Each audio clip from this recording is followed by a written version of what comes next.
Alexander of Sweden says, Chair Sama, who is the hottest, Husbanus or Gundo? Oh, Alexander, always keeping it spicy. Well, I would say the hottest Husbanus is whoever can handle Nye Anus's antics without losing their cool. Going on? As for Gundam, I think Amuro Ray would give any husband a run for his money. Why is she? Oh, I see. Alexander of Sweden with the 20 sex. Chair Sama, who's the hottest, Husbanus or Gundo? I see. Husbanus is like, why is the bot talking? I'm outside with the dogs. I just needed to go squeeze Fritter and I'm coming back. That's so funny. I just finished squeezing myself. You know, that's how it works. It works around here. I pee, the dog pees.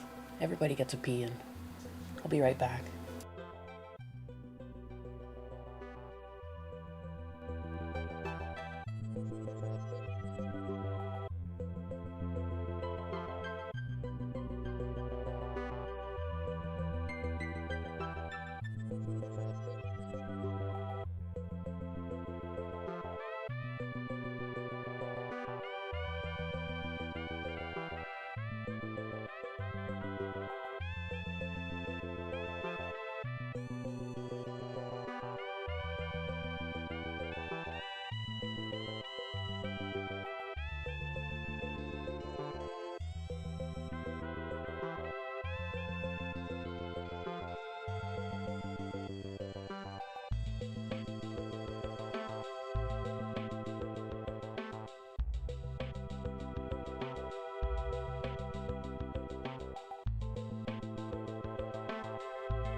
Oh, you noticed that too. Guess Husbanus was doing some heavy-duty dusting down there. Maybe he found a hidden stash of cushions or something.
YouTube hates when I play that one.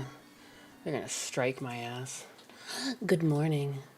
Good morning. I'm in agony right now. I just remembered that like Tylenol or fucking Advil exists, and I went off to find it, and I have it in front of my. I'm gonna do drugs on stream. Don't tell anyone.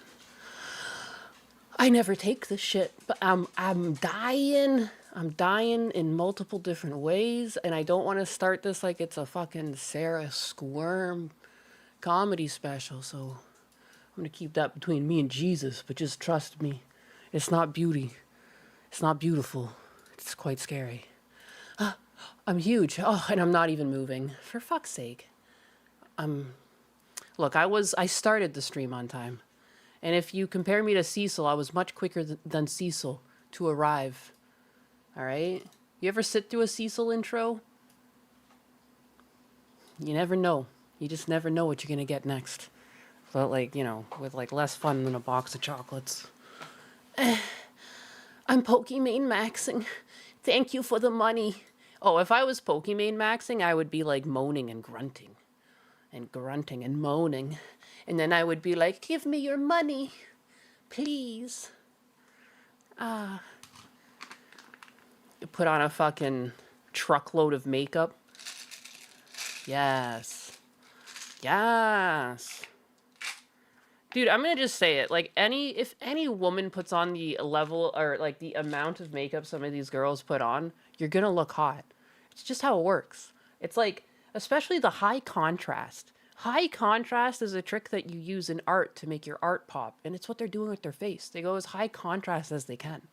You know, the whites and the blacks on the eyes, and you know, even their contour lines. They do such dark contour that it like mixes with their hair and it makes their face seem slimmer. Like, it's crazy stuff. Some people go all out and do prosthetics too. You gotta watch out.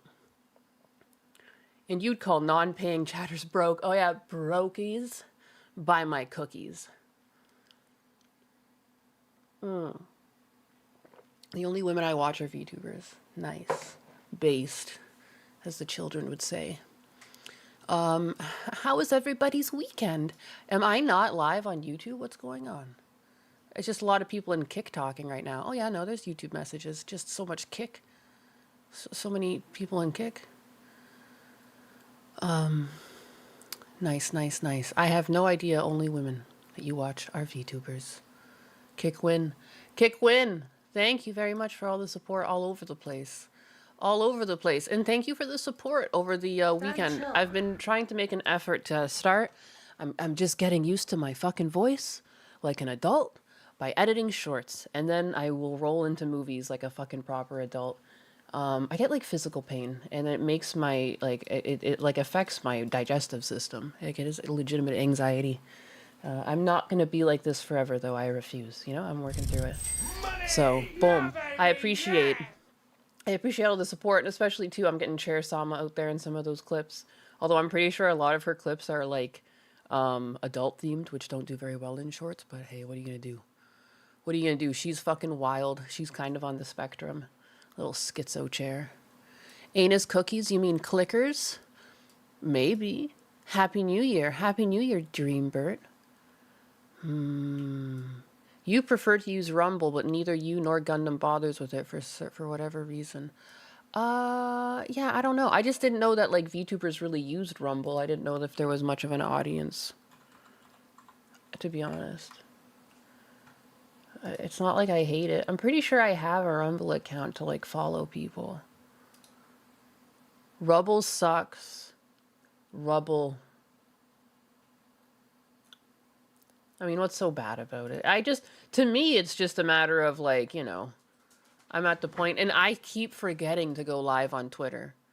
I need to set this up to be more automatic. Holy crap, what an eventful weekend though. I almost wanted to go live over the weekend because of all the news, but then I was sick because I ate expired Caesar salad dressing.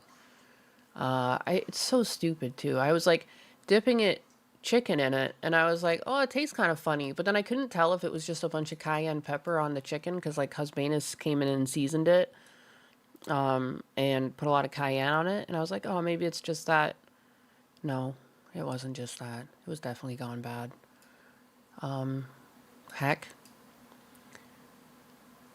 don't use Barney Rumble, he'll steal your pebbles. Shit. Less censorship. It is nice to have less censorship. It is really obnoxious. I feel most of the time when I stumble over my words, it's because I'm like, I realize in real time the words I'm about to say, I'm not allowed to say. Like the other week, I wanted to roast a troll in my chat, and then I realized what I said would be against TOS, or what I was about to say was against TOS, and I was like, oh, blah, blah, and I just said something else instead about his mother. I was like, oh shit, I almost got myself in trouble because because I respond the way people like. I wasn't mad so much as like I was trying to respond the way you would just back in the day on the internet, the good old days, like the 2010 era, you know, when everything was at peace in the world. But, oh well. But yeah. I didn't do anything. It was that... Oh yeah. Wait, you were permanently banned from Rumble? Yeah, how the fuck did you do that? What is going on? Are you putting shorts on Facebook? Apparently Camel Toe makes money doing that. I need to do that. And I went in and I have to make a Facebook account with like a phone number or something. Like, or you have to make it from your phone. I don't really want my family knowing this account. Only my uncle knows. There's no one really else in my family that knows about me doing this. When I told my oldest brother that I was doing online content, he said that he's like, so you're unemployed, which is true. But like, you know, it's not a very supportive family. Words are violence, Nyanus. It's true. And facts are violence. You know, you're not allowed to say anything factual because that's violent.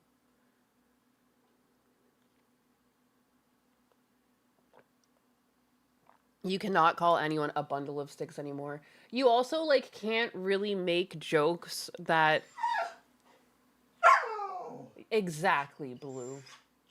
What is wrong? I made them chicken soup today. I don't understand. I boiled a bunch of bones. I pulled all the meat off of the bones. That's what they got with their breakfast today. How could you possibly be yelling at me? What a psychopath. Huskies, man. What does he even want? There's water in the bowl. What do you need, you freak? You absolute freak. Where's my dog cam so you guys can see this psychopath for everything that he is?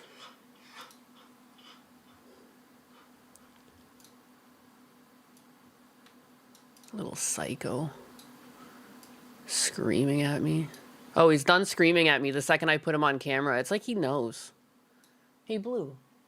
You bastard. Dude, huskies, man. Huskies. Look at now he's like not even interested in me. He was just looking at me screaming into my fucking soul. He had to look me in the eyes with his glass. Now look at him, he's sleepy. Oh, you little bastard. He understands too much. I swear, like, he knows what dog cam means or something. What a fucker. Anyways, I love him to bits. Don't get me I'm gonna shock him. How dare you? How dare you make me laugh at that this early in the morning? Oh, now you're gonna turn and scream at me again. Yeah, you're caught in 4K now, punk. Yeah? Look at the way he yells at me. Look at, he's psychotic. You are psychotic, buddy. Oh shit, my socks are up there. Because my dogs are out right now. My toes are out. Blue, why are you freaking out? You even... Yeah. Yeah? I think he wants to be pet. Buddy. Oh my goodness. He's gone nuts. Yeah, Blue? You're so pretty. He's due for another bath, though. The frickin' winter comes and they go through coats like crazy. Blue is confusing your dogs? Good. Huskies are what the term fur babies was invented for. Use a babu. Yeah, he is a baby. He's so, like... I don't know, some days he can choose to be no maintenance at all, and other days he'll do this, where he's just like, why aren't we hanging out? But then at the same time, sometimes you go to pet him, and he still runs away. Like, he's not always trying to cuddle. So, like, right now, he's trying to cuddle, but I'm like, man, like, I tried to pet him earlier today, and he just, like, wasn't in the mood. Sometimes he just catches you, and he'll crush you, but, like, very rarely. I don't know. He's a finicky guy. And now he's all upset that he's not getting his love. Yeah, he's like, I want you to pet here. You come to me. Yeah, he won't. Give me your fucking head, bud. Come here. Let me scritch. Come here. This is what you want. You want some ear scritches. I'm so sorry. It's a necessary evil or he'll never shut up. He's a good boy. Yes, he is. Oh, yes, he is. Oh, you're a good boy. Oh, Boo Boo's a nice puppy. Yes, he is. Can I get your eye funk, bud? I got tissue. Me? Can I get your schmutz? No, he's afraid of that. No, I won't get it then. Come here. All right, it's over. I ruined the magic by trying to get his schmutz. Hey, you're under my chair now. Hi, buddy. Sorry, derailed by a dog, but what can you do? I don't have a shock collar to keep him in his place. Come here. Come here, let me get that goop. Oh, I can get it when you're down here. Oh, very good. Is this what you wanted? I do this for you in the mornings. You goopy guy. Otherwise, his face will get all black, you know, because he's a white doggy. White doggy. Hands for free. It was for a good cause. Hey, boo-boo. Is that better? Is that what you wanted? Is that what you wanted? Why are you, Blue? Come here. What are you doing? Why are you being like this? I tried to start early. The doggy is bonus content. Yes. Yes. Hand reveal. Yeah, it's a very masculine hand. It's got a lot of scars on it. Because I've done shit. That's what I realized the other day. I was like taking a shower and I was like looking down at my legs and like my thighs are full of scars, but like not because those are like the self-harm scars. You know, sometimes you see like a random weirdo posting a bunch of those with a bunch of fucking leg cuts or something. But I look down and I have just like random injuries from throughout my life. There's even one recent one on my lower leg. This one's stupid though. And I never post it because I don't want pictures of my legs out there. But like, just, I don't know, just doing random stuff. Like a lot of the stuff we did with scraps, like you're jumping around over scrap and like in and out of the back of trailers. And like my dad's garage sometimes would be like a pile of shit. And then he would need something from like the back of the garage. And he was like, you think you can go reach that tool? And I was like, pfft, 1 second. And I would just like monkey climb over the whole pile to get to the stuff. Sometimes you'd nick yourself. And then one time, there's a few times I fell out of the trailer. That hurt. One of the times I grabbed at the side of the trailer and like cut my whole hand open. But I have a lot of cuts on me. But anyways, one on my lower leg from when I was wrapping the car. It's like the end of the heat gun. Like I was like moving around the car and I sat down and the end of the heat gun got like the inner side of my thigh and it branded me. There's like a weird little semicircle with some lines because it's like the end of the grill. So I've been branded and that's not gone away yet. I don't have very womanly hands. If you want womanly hands, go to Kirsch. She's got nice womanly hands. I had my nails long a couple weeks ago around Christmas time because I wasn't like doing anything with them. And I was like, wow, I'm like a woman. I painted them and stuff. They were all like fucking almond shaped. And then I had to get like back to work in the garden and stuff and they all disappeared. Bye bye.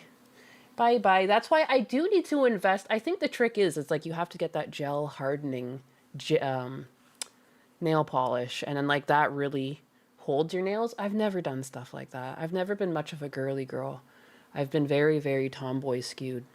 So like that's what I need to do because the one time I have had my nails done once and then like they use like a gel powder and they UV cure it. But then also there's nail polish itself that's also UV cured because I had my toes done too. But yeah. I have many scars from self-harm, not self-inflicted, just really good at creating new safety briefs. Jesus. Tomboy hands, yeah. My favorite scar is I have a scar on my middle finger that looks like a chili pepper, and if I stretch it, it looks like a mouse clicker.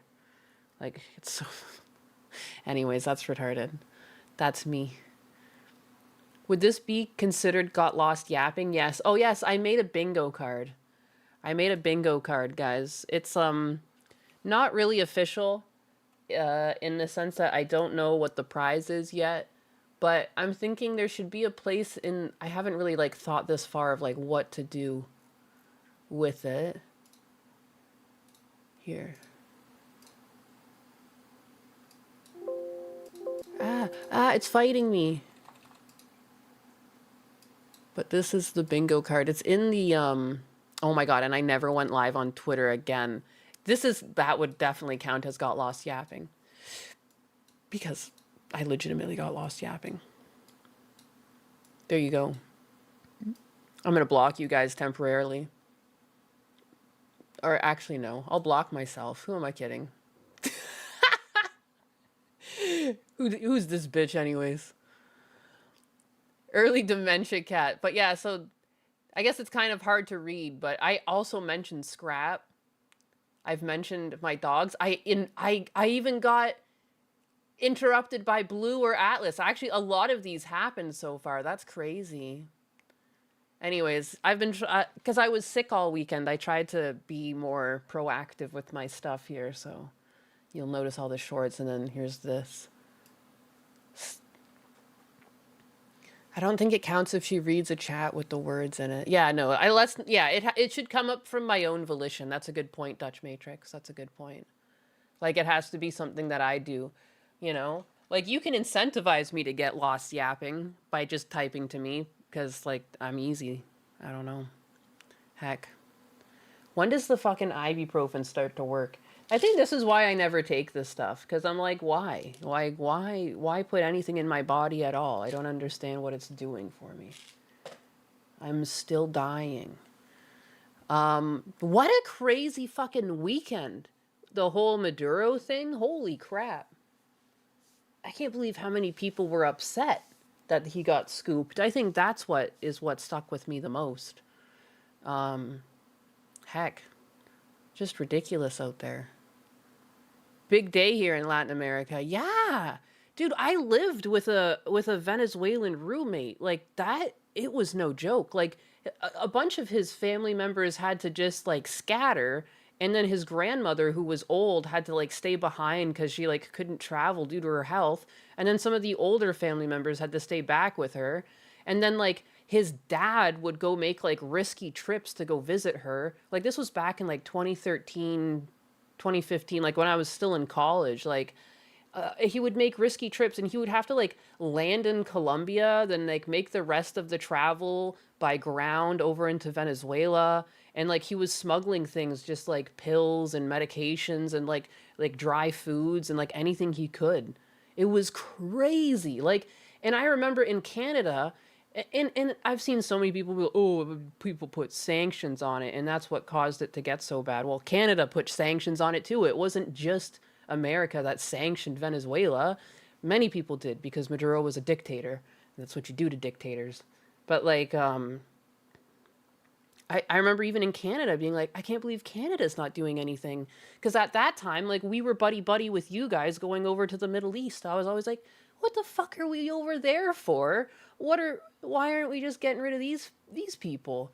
And like, yeah, everyone's like, oh, it's about the oil. And it's like, yeah, of course you're going to start trading oil with a new partner that you make.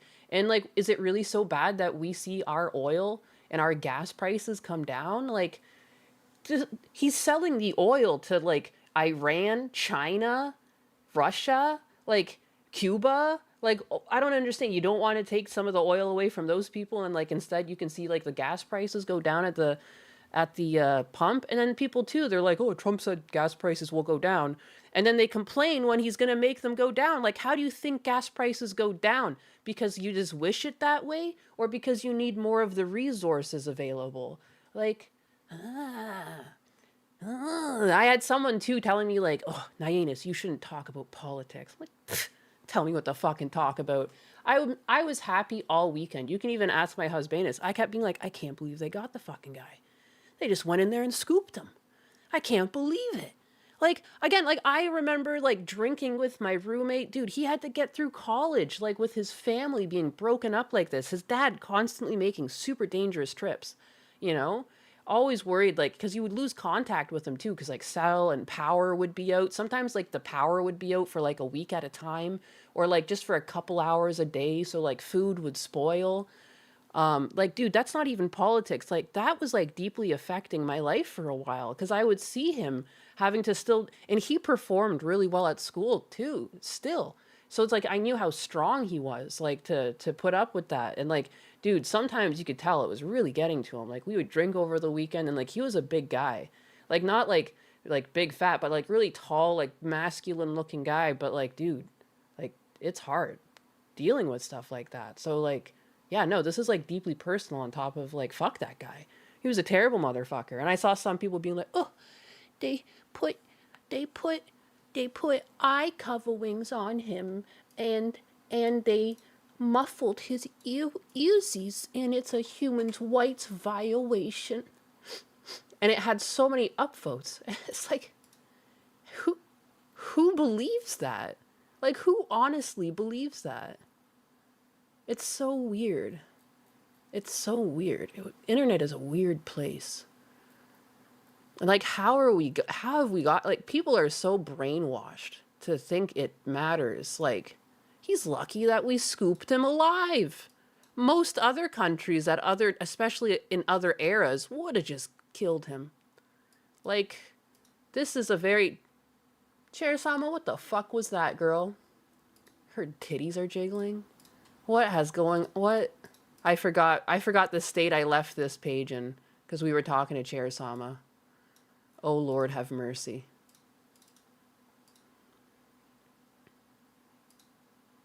So that's the post I was talking about. And now to figure out this page. Guys, this is maximum scuff. I have scuff maxed now at this point. This is scuff maxing, but we're going to fix it together. Like DSP dreams. Guys, we work together here. Whoa, where the fuck did the... Oh, the browser, that was...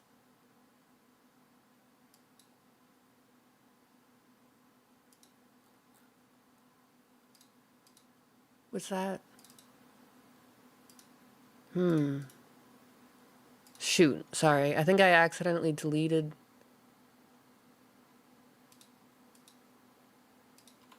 Shit! It's super scuffed! Where did Chair-sama go? Is it because I accidentally... Did Husbanus make her disappear, or did I? Daddy, chill. I love how this is just a fucking layer. This Carlton dancing here. This is super scuffed. What is this? Oh, that's the co-fielder. Don't delete that. What I'm reading. Oh my god, help. Carlton, stay with me. Stay with me, Carlton. You're the only thing that gives me hope right now, Carlton. I like that I found him in here. Alright, and now I just need to grab you guys. I need to make me smaller. It's all come together. I don't know why I messed with this so much live. What was I doing? This is like one of my main like windows. Why would I do this to myself? Why am I retarded? You never go full retard. Alright, and now thank you, Carlton. He'll be up here until you guys support.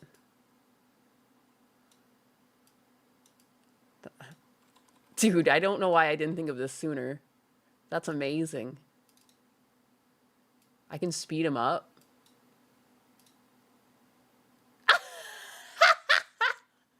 I am too easily amused. All right. Oh, anyways, yeah. Anyways, I know you guys. I'm so sorry to leave this just harrowing image on the screen. Oh, the poor dictator. Oh, how could we do this? People informed me that this is apparently a journalist, and I guess that makes a lot of sense in today's day and age. But I've never, dude, if I could roll my eyes harder when I saw this, they would have fallen out of my fucking head. If you have any idea what this guy did to people to torture them, you know, are you kidding me? And you're worried about his eyes being covered and his ears? Good Lord. As he sits in like Nike drip, it's just such a like I feel like I could write an essay over how stupid this is and how much the image juxtaposes what he's saying to what this guy did, to what an actual fucking war crime would be. This is doing the world a favor. This is doing something that should have been done a long time ago. You know, this guy came into power at like what? It was around 2013, 2012. Like right around when shit started hitting the fan. Like he came in and just like made a mess immediately. Well before Trump sanctioned anything. I had someone following me around being like, Trump put the sanctions on Venezuela. This was happening before Trump was even in office. What are you talking about? Obama also sanctioned Venezuela. Like I said, Canada also sanctioned Venezuela. It's like, you know, it's crazy. Jericho Graham with all the gifties as I yap. And I yap. And oh yeah, where did my Chair Sama go? Chair Sama, come back to me, girl. I didn't mean it like that. Daddy, chill. It's not browser, but I could have sworn it was. Daddy, chill. I'm gonna have to just create new. I've added a browser source. Now, how did I do this last time, though? Daddy, chill. No, I know what this is. Daddy, chill. She is a spout capture. Oh, now there's two of me. What? What have I done? It's because I deleted something. I did a thing where I had to make a browser source. I deleted it when I was cleaning up like an idiot. Now there's two of me. Guys, I don't even know what to say anymore. You know what? Like, you deserved better. You deserve better. And then here you are. I just appreciate it. And I hope you can, like, somehow one day claim this on your taxes as, like, doing some sort of public service. You know, thank you so much. Thank you so much for being here.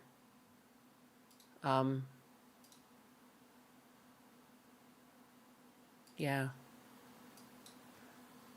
I need a new spout filter that is Chair Sama. Okay. And then I don't remember what is a 192 beep bop boop. This is the one. This is what I need. I'm remembering. This brain of mine is still kicking. It's still kicking one of these times. Sometimes it works. Let's see if this... Nah, it did nothing. How did that... No. Weird. Damn. I really thought, oh, there she is. Nice. And then I did something.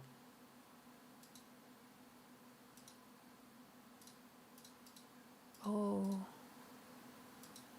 How did I...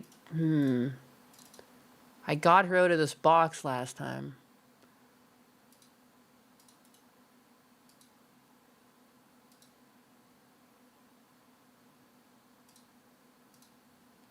Okay. And then... Oh, then I just cropped it, didn't I? Oh, look at me. My brain still works. I think. Effect filters. Where the fuck is the... You guys having fun? You guys having fun? I can't even, like, read chat while I'm doing this shit. I'm just dicking around. This is how life is when you live on the edge. Oops. Let's do, like, 180. 170 for the top.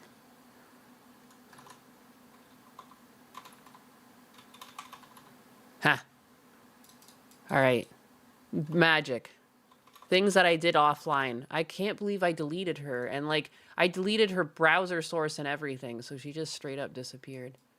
I don't know why she's so dumb right now. But that's okay. I'm keeping her with me. That's my little spaz right there. Is that even allowed? You're not even allowed to say that word anymore, are you? Heck. Heck. These new times, these new eras. I don't like it.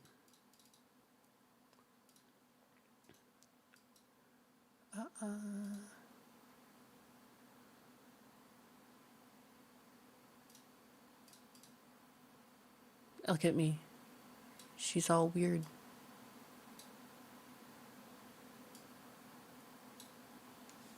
All right.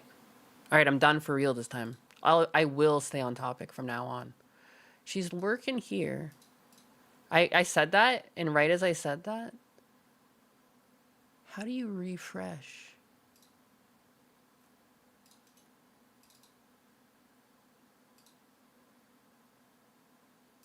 There she is. There's my girl. There's my baby girl. As a spaz, I give you a pass. I feel like I'm fucking halfway there, to be honest. Like, I'm definitely on some sort of weird, like, anxiety spectrum where I can, like, indeed quite spaz out and, like, have, like, mouth vomit and shit.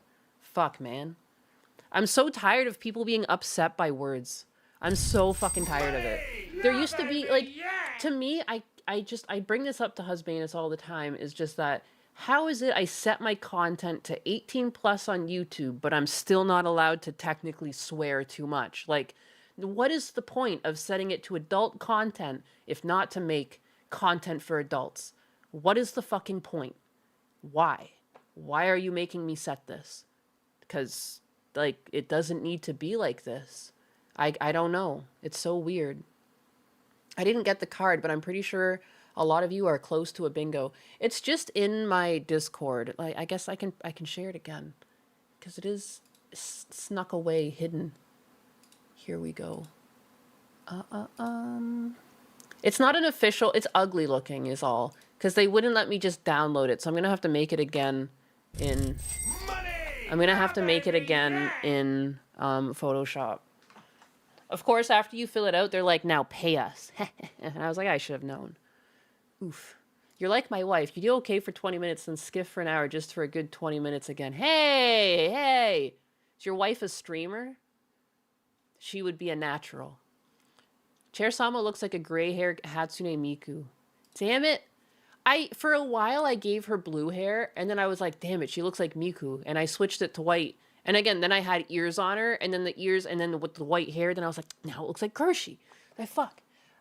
Really, you shouldn't think like that when creating character design, because, like, you're inevitably going to be creating something that looks something similar to something somewhere, you know?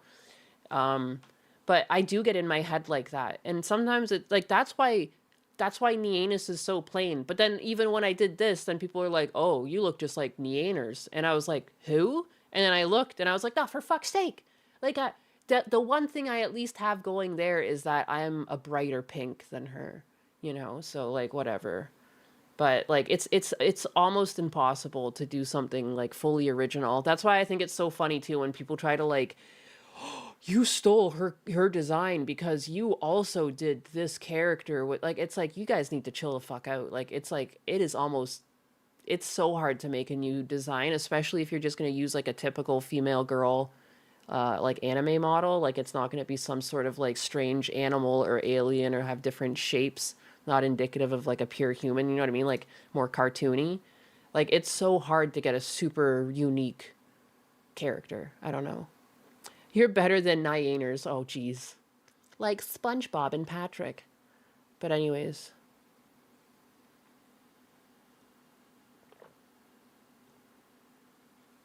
Platforms are mommy and the government is daddy.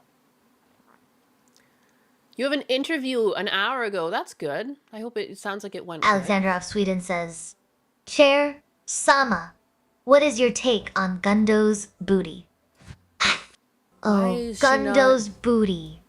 She's not moving. Let us just say it is as iconic as his mech skills. It is like the cherry on top of his Gundam sundae. There you go. She's moving now. Lisai. The series I'm working on has that problem because anytime I show off the main character, I always hear, is that Dante? Dude, I don't like when there's sometimes when people will bring in something like that and it feels like the sole purpose of it is to demotivate you or something. I've had it a lot, more so in school, not necessarily professionally, but like you'll draw something and someone will be like, oh, that looks a lot like, you know, so-and-so. And it's hard to say, but like it comes from like a place of like strange jealousy or just to like, diminish your idea. I hear it happen to my husbandus when he's at work. Like people diminish ideas by being like, oh, that's a lot like this. And it's like not really like the thing that they bring up. And that's why too, husbandus was working on like that little AI there. And it's like an idea he's had for a while. And like I just noticed Neurosama the other week because like she was like going up in the charts and apparently getting like a bunch of subs. And I didn't tell husbandus about it. I didn't want to like, you know, like it was at the point where like he was just about to like implement like the art and stuff like that. Like, why would I give him like a comparison that would potentially like demotivate him? You know what I mean? Because like you don't want to imply like, oh, you copied this person or like you can't do it anymore because it's been done. That's not the case because like your iteration is going to be so much different. And like that's not what, and you know it's not what you're going for. But that's like a pet peeve of mine. I hate when people like try to take the wind out of someone else's sails. Like it's so obnoxious and it's so unnecessary. It's one of those like human reflexes where I'm like, wouldn't it just be easier to not? Like, why don't you just, it would literally take it would take less effort to say nothing. And it would take the same amount of effort to tell someone, hey, that's a cool idea. Like, I don't know. Just redeemed a send highlighted message. Saw a video giving a review of all songs made by classic YouTuber Brental Floss. Half the songs had these are different times. The lyrics can be cringe, offensive, millennial humor. I can't with these sanitized internet standards. Dude, if you try to watch Blazing Saddles, there's like this huge warning before the movie starts. And I think even then, I think they've still cut some scenes. I don't really know. The second I saw it like that, I just went to the one that I have on my computer and watched it there. Because I was like, what?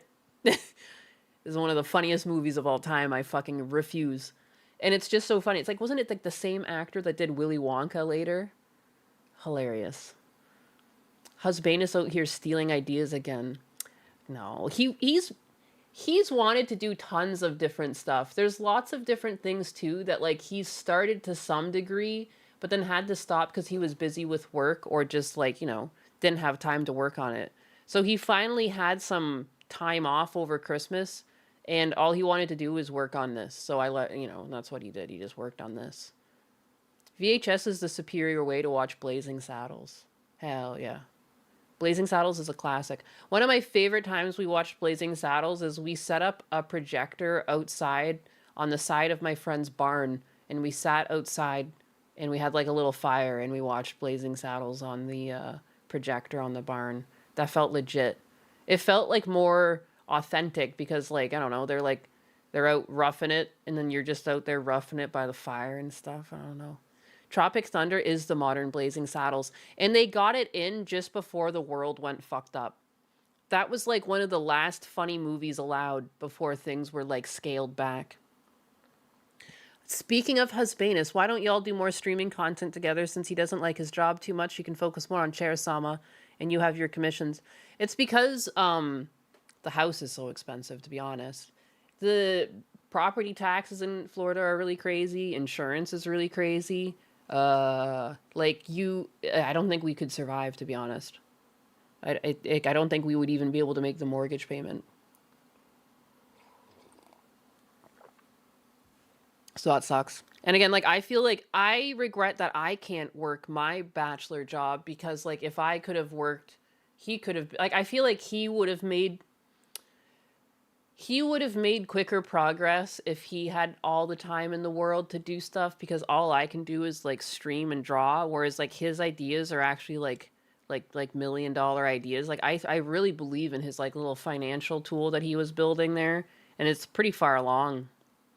But, like, yeah, I just, like, I don't know why my job just disappeared. I used to work so much that, like, I would come home and have freelance. Like, it just went from, like, so much. There was, like, so much work. It was, like, you would be rejecting jobs constantly because people would reach out and be like, hey, can you come over here and animate on this? And you're like, nope, busy. And then it just completely died. So, well,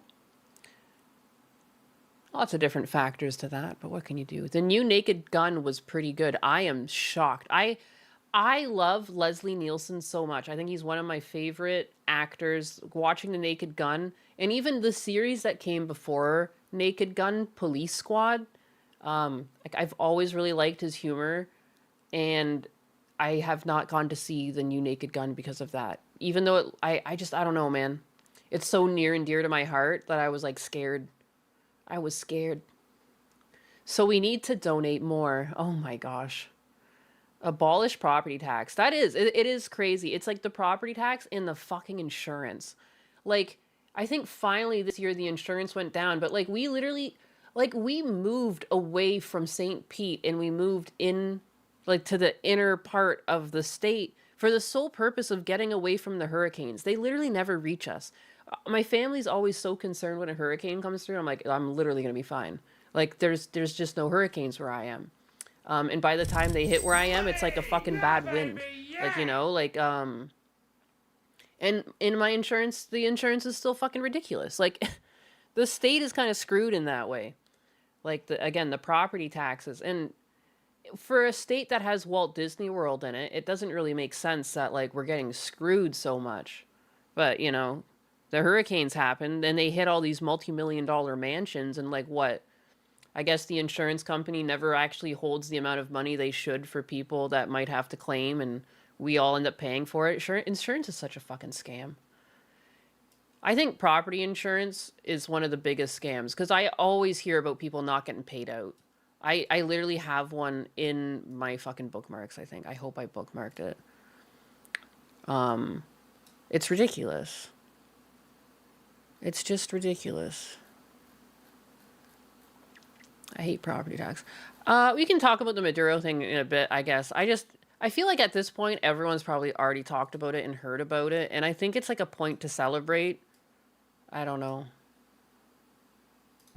But I never want anyone that I know to go. Is this the beginning of it? It is. So I'm not one to come on here and cry and tell anyone personal information about myself. But I never want anyone that I know to go through what we're going through right now. If you have insurance on your home, money! Yeah, you need to call and make sure that, ask the simple question of, if something as devastating as what happened to us, her house burnt down, our whole house is gone, can we just build exactly what we had with our insurance policy? Because what I'm finding out you know, when you think you're like, okay, well, let's just build exactly what we had. It just doesn't work like that. I don't know a lot about insurance. Like, that to me is absolutely crazy. Like, we all pay into the system under the understanding that, yeah, when someone does eventually lose their house, it's going to cost more than what they paid in and potentially more than what the house originally cost. But that's the point. Like, that's why we pay the premiums we pay. But clearly not.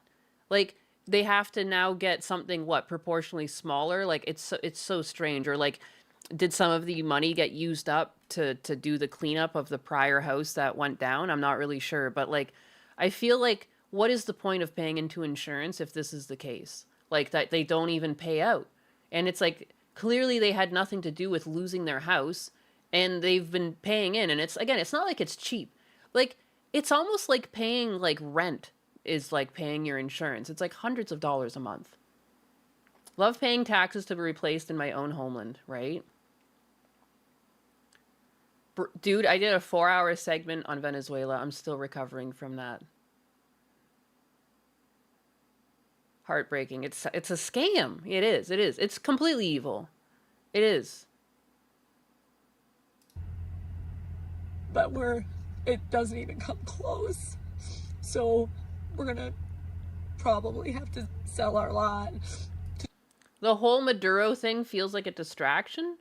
I think a lot of people remember we covered it just the other week. I think we were kind of forced to do this. Remember, Maduro was like walking around his military, like he kept like, you know, he was like marching some people around like in a military show, and he had some speech talking about "come get me," and it sounded like he was trying to incite violence and or start a war. And we were talking about how much it would suck if that happened, because it would be a lot of like civilian lives lost. You know, and there was the high likelihood that most of the people serving in his military don't even fucking want to be there because he's a dictator. And I think going in and snatching him was like the best option available. And nothing happened, you know? Like, I remember, I won't lie, I went to bed the night before I saw the explosions and I was like, dude, why the fuck are we going to war with Venezuela? What is going on? Oh my God, no war president, what is this? And then I woke up and they're like, oh, they got him. They got him. What the fuck? Are you kidding me? And I felt like such a fool for doubting. But like, I mean, come on, man. Like, anyone who grew up through the 90s, early 2000s, we were supposed to be in and out of the Middle East, and then we fucking sat there for like 20 years. Like, it was like my whole life growing up. That's all you knew. And I remember thinking my oldest brother was nuts for going into the military, because I'm like, why do you want to go to the Middle East and fight? It's so lame. But then thankfully we finally fucking pulled out. Holy moly. Never again. But anyways, wow, way off topic from the house burning down. To try to pay off the mortgage and then find something else. And I just thought that, God forbid something like this happens, you have that type of, that's why you have insurance. And it just doesn't work that way. So I don't want this to happen to anybody else. So just make sure you have it, because you just don't ever think it's gonna happen to you. But yeah, so I guess if you are the homeowner with an insurance policy, I think it's something I plan to do. I want to call and be like, hey, what happens? Like, what is the deal on my insurance policy? Like, if my house were to burn down, like, what would be the steps? Like, it's disturbing how much money you have to pay into insurance to have this. And like, I'm at the point where like, I wish mortgages weren't so big too, because then you could pay off the mortgage and just choose whether or not you want to pay into insurance. And it's like, man, how much would I just love to drop insurance at this point? So everyone is safe. Everyone's okay. You know, we had not moved in yet. We were hoping to be in right before Christmas. So, but when this was going to be a really good thing for us, like a really nice way to start. Oh, snakes. You want compliments? Well, let me tell you, your ability to type Be Gentle faster than a speeding bullet is truly impressive. You must have fingers made of pure She gold winked for at that you. kind of agility. Ha! Keep it up. And maybe one day you will invent a new dance move called the gentle shuffle. The gentle shuffle. The gentle shuffle. She's so dumb. She's learning. Be gentle on her. She's like an infant. 2025 has pretty much sucked for us this year. So just make sure you're covered. Just make sure you're covered. Back to being distracted by the Venezuela thing. Guess anything happening is a distraction from everything else. Your brain is so big, it's dribbling out of your nose. Exactly. Everything is a distraction. I mean, I saw some people being like, the Minnesota scandal is a distraction from the Epstein files. And it's like, can't two bad things be happening simultaneously at once? Like, I didn't realize there was a rule where only one bad thing could happen at once, or like one good thing could happen at once. Like, I don't understand. Yeah, I don't know, man. It's a complex world out there. Lots of things are happening. I just thought it was funny when I saw that comment about the Minnesota thing, because like halfway through the coverage of like the Minnesota, the fraud, people were supposed to be like, and back to the Epstein files, and like, or just like somehow tie the story into the Epstein files. Like, what are you talking about? What do you mean it's a distraction? Like, the news about Epstein files is still out there if you want to find it. Like, it's just multiple things are happening at once. Maybe the brain can only process one thing at once. Is true. Their brain, yeah. The gentle shuffle is just a sensual night in where I'm from. Carlton is doing a gentle shuffle right now. I can speed him up. Where is he? I think he's not dancing fast enough because it hasn't been working. Let me see. First of all, too, like, can I bring some of his bring him back a bit? Okay. And how did I do that? Somehow I sped, oh, yeah. He's apparently not going fast enough, so I go fast, dance faster, Carlton. That's almost too fast. I feel bad for him. He was gonna get tired. Here we go. Hell yeah. Hell yeah, baby. Speaking of the Somali thing, supposedly Waltz is announcing that he's withdrawing from governor's race today at 11. Oh, is he backing out? He's tapped out? Oops. How come it keeps doing this to me where like I can't minimize my screen? So I'm Oh, they like changed their UI. That's so strange. So strange. Speaking of Minnesota, Tampon Tim dropped out of his bid for re-election. Womp womp womp. Womp womp womp. Can't take the heat, stay out of the fire. Is the gentle shuffle a variant of the truffle shuffle? I don't know. Trump hasn't cured cancer yet. Sounds like a PDF to me. I've seen that going around a lot. Oh, a PDF, and then they'll use the word kidnapped. Kidnapped Maduro. Oh, won't someone please think of Maduro? Think of how Maduro must feel. Oh, woe is Maduro. I think it's crazy how quickly Trump kept this promise. It's pretty insane. And again, like, I just don't understand too, like, why is it in today's society, like, we can't just, like, dude, like, I don't know, man, I'm left leaning, but the president is currently Trump. Like, why can't people just acknowledge the president anymore? I don't understand.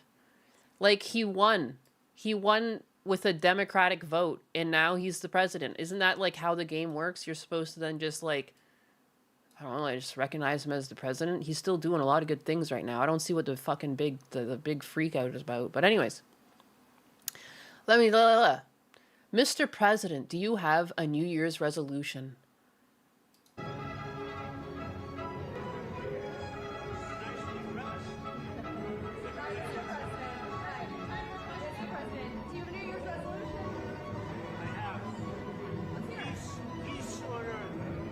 It's probably hard to see, but he says peace on earth. And then like 2 days later, he fucking captures Maduro. that was a pretty quick fucking promise. Like, kept. Promise made, promise kept. Trump is left-leaning too, 90s left-leaning. And so am I. I'm a 90s person that's left-leaning. So that's probably why I don't really mind him. I'm like, I don't really see what's wrong. He's actually done a lot of things that the Democrats had slacked on that were like technically like what you would think of as like Democratic bills. And like he's the one that put them through. So like, I don't know. Like again, like the one that made it criminal to like abuse animals and stuff. Like, fuck yeah. I've been waiting for something like that forever. But anyways. But yeah, he hasn't cured cancer yet, so what a loser. And again, too, people need to remember, like, he's not been a politician his whole life. Of course he screws up and, like, there's been clips of him where, like, he gets, like, facts mixed up or, like, doesn't know, like, parts of how the government works and stuff. But it's like, yeah, he's been doing this for now... I guess this is going into Shunkatsu his 6th year. 4785 says, Chair, Sama, Trump has not returned my dog's family jewels, so he is not my president. Not my president. So, Trump's got your dog's bling hostage. Guess that makes him the president of disappointment. Jesus. I'm more of a libertarian. I'm happy Maduro is out and his regime is crumbling. Yeah, I mean, again, like, it's not like it's perfect yet. And, like, clearly, like, we're going to have to see what happens with, like, who takes over. You know, hopefully it's not another dictator. But there is always, like, you know, there's the possibility for a lot to happen. But I think it's good to just stay positive. And, like, the people of Venezuela are clearly happy. And as they should be. They have been stuck under Maduro for way too long. I think they're at the point where just the idea that there is hope to be had is a hope enough. They're happy with just that. You know, only people in other countries who haven't lived under Maduro are like, oh, what are the reasons for this? Oh, it's for oil, isn't it? They're just going to put another incumbent in there. And like, we don't really know that for sure. But clearly for the next little while, it would make sense. And I don't think people should freak out if there is some sort of incumbent until there's some sort of election. Like, you know, like realistically, you can't just vote someone in overnight. So there's going to have to be a couple weeks where things are kind of like up in the air and someone's put in place. But hopefully then they graciously step down when a vote happens, you know? I think that's the hope right now. But a power vacuum does happen when a dictator leaves and often like can just be replaced with another dictator. But like, it's not like they were on a path where like when Maduro died, that wasn't the exact same thing that was going to happen. Like, was it Chavez died in 2013 and he took over right afterwards? It would have been the same thing. Like, it would have just like flipped over to someone else. What's funny is when people call him racist when he's a massive fan of mainly black boxers, and any real racist will tell you he's not racist enough. It's like, it's not that he's racist. He's just critical of black people and white people. I thought that was the point of equality, that we could look at one another and be critical of one another beyond our skin color and just on the basis of the actions of what you did while you were human.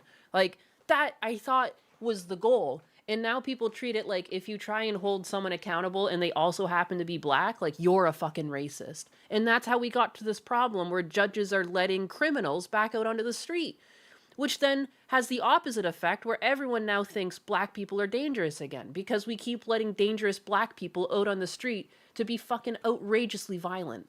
It's fucking annoying. It's so annoying. I don't want to go back into a world where we're all super racist again. We had it. We had it, and then we somehow lost it, and we started just letting these criminals out. It's nutty. It's one of my, like, I don't understand why. Is there not enough space in the prison system to keep violent criminals? Why do we keep releasing them? What is the reason? You know, other than corrupt judges, but a lot of time it's a woman judge.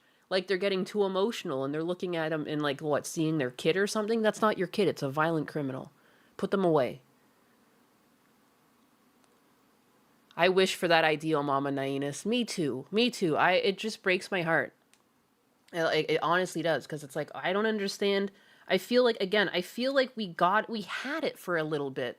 Like, people were getting it, like, in the 2000s, 2010, and then somewhere in, like, 2013, 14, we started getting too emotional again. And what? Like, I just feel like we were finally getting to a point where, like, I don't know. It wasn't so racist. And now I feel like the racism has been dialed up to 11, and you can't really blame people when you see, dude, I can't even share them on stream half the time because they're just so violent. I've seen just people getting attacked on buses, and the perpetrator's always black. But it's like, not all black people are violent, but if you keep leaving violent offenders who are black on the street, yeah, people are going to start thinking all black people are violent again. Yeah, that's how that works. I don't understand. And like what is it? Like, some of these people look so fucking Shankatsu crazy. 4785 says, "Can I get a happy birthday for my mom, Chair Sama?" Of course. Happy birthday to your mom, Shankatsu. Hope she gets a nice pair of socks this year. Wow. Everyone needs comfy feet. It's true. The judges are one thing, but our local DA here keeps giving people free passes. Never forget, Obama started a new push that race relations were actually worse than ever in 2012. Is that who did it? As he became the first black president? And I mean, when you think about it too, like, we got to the point where we had a black president, and now, there was the case where someone was set on fire on public transit. There's been stabbings on public transit. You know, there's all sorts of these random acts of, like, people just getting punched in the streets. And a lot of the times, like, yeah, the person's black, but then if you ever look at a picture of their mugshot, they're fucking so clearly rotted out with with just drugs. Like, there's just a subset of people out there who have rotted themselves and completely fried their brains, and they're just never going to act the same again. They need to have a place to live that isn't in society. If we're letting them live, there needs to be, like, an institution, an insane asylum for dangerous people, too. It's almost like fucking Arkham Asylum is what we need. We literally do. I don't know what else to do. Like, what do you do with all these people that have, like, just fried themselves, and now they're, like violent zombies walking amongst us, like, blending in with the rest of us, but they're actually batshit fucking insane. I just saw a 15-year-old shot an Uber driver in the head, you know? How do kids get like that? Kids are getting into substances super early. They're getting that galaxy gas crap. It's just sickening.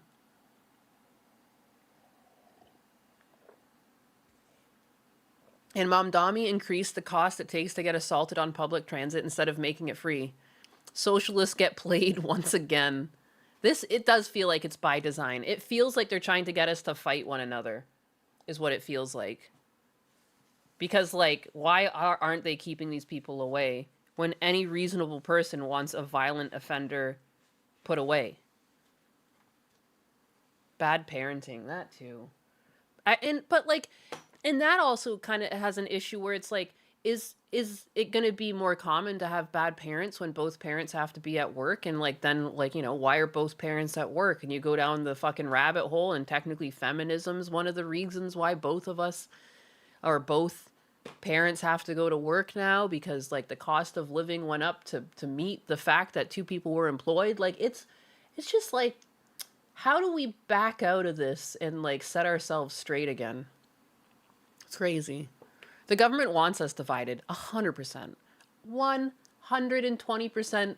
Because it never used to be like this either. It's only ever since they have all these computer systems to track sentiment and to really start, like, swaying the public that they really started pressuring people to put on their jersey, their red or their blue jersey, and start fighting one another. And it works on some of society. It clearly does, because there's a subset of people who are just frothing at the mouth and violent and ready to jump on the opposite's neck. You know? I think the crazier ones are on the left in terms of their presence online, because I think people on the left are kind of online a bit more. Like, I don't know, they just seem kind of unhealthy. The online left, they just say the weirdest shit. It's like kids say the darndest things, but like the left says the darndest things. Like the things, they won't just like wish cancer on you. Again, one of the things I saw the other day was like they were gonna wish arthritis. I think it was arthritis on them. I was like, that's so fucking random. So random, and like really pulling into the depths of their hatred there to try and like, man, what could I really get this guy with? And really, you didn't get them at all. If we were fighting each other, we won't fight them. That's exactly it. It's almost like they're trying to cause a full population collapse because automation can replace the plebeians. Damn. It feels like that. Like, I like talking about conspiracy theories because I feel like some of them are kind of true. There's an element of truth. Why is this so complicated? Just do everything we've been doing in reverse. Clearly. Also, I feel like I've missed super chats because I probably have. Because I was yapping. Shunkatsu, okay, happy birthday for your mom. Chair-sama got you covered there. Thank you very much for the 50 and 125 Ps. And also happy birthday to Shunkatsu and Yaruru, Hime's mom. Also, I looked at you. If I followed her, I would be showing my fucking real Facebook. I need to make a Nyena's Facebook account. I'm just working on that because I don't understand. I guess maybe I'll use someone else's phone number in my family that doesn't have a Facebook account or something. I don't know how to do this. But I liked the cosplay. Very high quality cosplay. And I noticed you must be in some of those too. There was like a really tall skull guy. But anyways, really cool fucking cosplay. Jericho with the $5. Love paying taxes to support the American dreams for migrants. Hey, if I'm that migrant, I'm just wondering how I can get my hands on some of this migrant money. You know, how does one go about obtaining millions of dollars of the American people's hard-earned money? You know, I've been here for a couple of years and I feel like it's time. I want my millions of dollars too. Where is it? How did the Somalis get their hands on this? What can I do? I'll open a doggy daycare, okay? What do I need to do here? Should I open a Canadian daycare? A Canadian doggy daycare. Send me... actually, this sounds like better. I bet I could get an actual business going if the government just wanted to go ahead and supplement me like a quick million. A nice cool million to get me set up. You know, I can provide a service. I would go happily do that for the rest of my life. I would just go have some fucking dogs and take care of them. I'll offer like pet sitting services at like a deeply discounted rate because dude, it's actually such and then people could travel and be happier more often because people should have pets, but also it is actually crazy ridiculous if you've ever had to board your pet. Holy shit, is it expensive? You know, I think I could do a public service. I think I could help the people out. And I'll actually write all my taxes down and everything. Can we make this happen?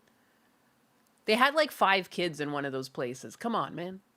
Come on. I'm just saying. Jericho, truly Husbanus is a Tesla. Husbanus is a Tesla? Where the fuck did that come from? I know you guys were talking to Chair-sama. Chair-sama, what is your take on Gundo's booty? I wasn't here for this. There's a way for me to speak to her. Memories of Rem donated $20.0 and says an anus arrives exactly when it intends to. Dude, what? Donated I started reading these and he finally started. And says we start the real drugs bitch. later, Nyena's. Last of the $30 bag of Pokey cookies. Thank you, Memories of Rem, for the 20. Memories of Rem just subscribed with tier 1. They say anus cookies merch drop when... Shit. And Anxiety 423 just subscribed with tier 1. They say crazy they went from no kings to, well, some are okay. Fact. Jerry Cram 28 sent 10 Naiwana skip Wow. memberships. Whoa! Smilomaniac with the fucking hilarious pun that I never saw. A saber-toothed cat girl is called a Neanderthal. A Neanderthal. That's so funny. $2.0 and says, truly, why can't I pin that? Tesla. Just because it's a paid month. Jericho Graham 28 donated $5.0 and says, love paying taxes to support the American dream for migrants. Right. Snakes just subscribe with Tier 1, they say, Chair Sama, Don't stress compliment Biden. Let him me, take his time. be gentle. I cannot. Why did he say be gentle? No one said be gentle. Oh, no, you said Chair Sama compliment me, be gentle. I see. That's where it was said. Okay. I wanted to know what Chair Sama said about the booty. Oh, she's shaking. What is going on? Is she okay?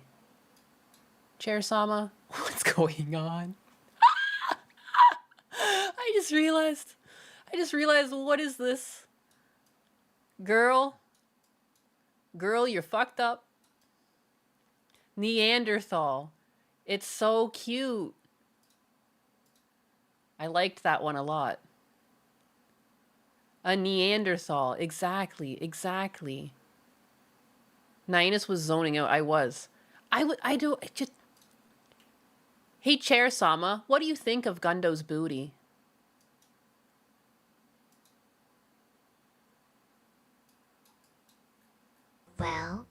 Well, Gundo's booty, let me tell ya, it is like a well-cushioned throne.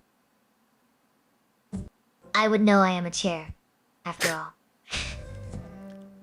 But seriously, she would know a if butt. Gundo ever needs someone to sit on, I am always here, ready to provide comfort and support. Just saying. Well, thank you very much, Chair Sama. That's very polite of you. But, you could be a bit meaner to Gundam if you wanted to. Oh, sorry. Chair Sama. Absolutely. I mean, Gundam deserves it. It is not like we are sending it to a spa day. More like, Gundam, meet your new best friend. Pain Station. Pain Station! I'll take you Looks straight like to the someone's been pain sitting on their station. laurels too long. Gundam might need a little spanking to get back in line, huh? But, hey, I am just here for the comfy, cushion, and occasional tap dancing routine. Chair Sama, would you say that Gundo needs a vigorous spanking?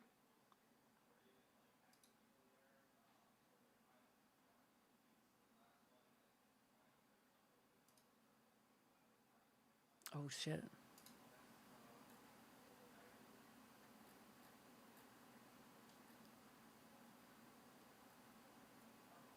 She's broken. Chair Sama, are you okay? She's Oh no. Poor. Maybe she just needs a comfy chair to sit on and recharge her batteries. Gundam is already at the pain station. Or maybe she is just zoning out like a true pro.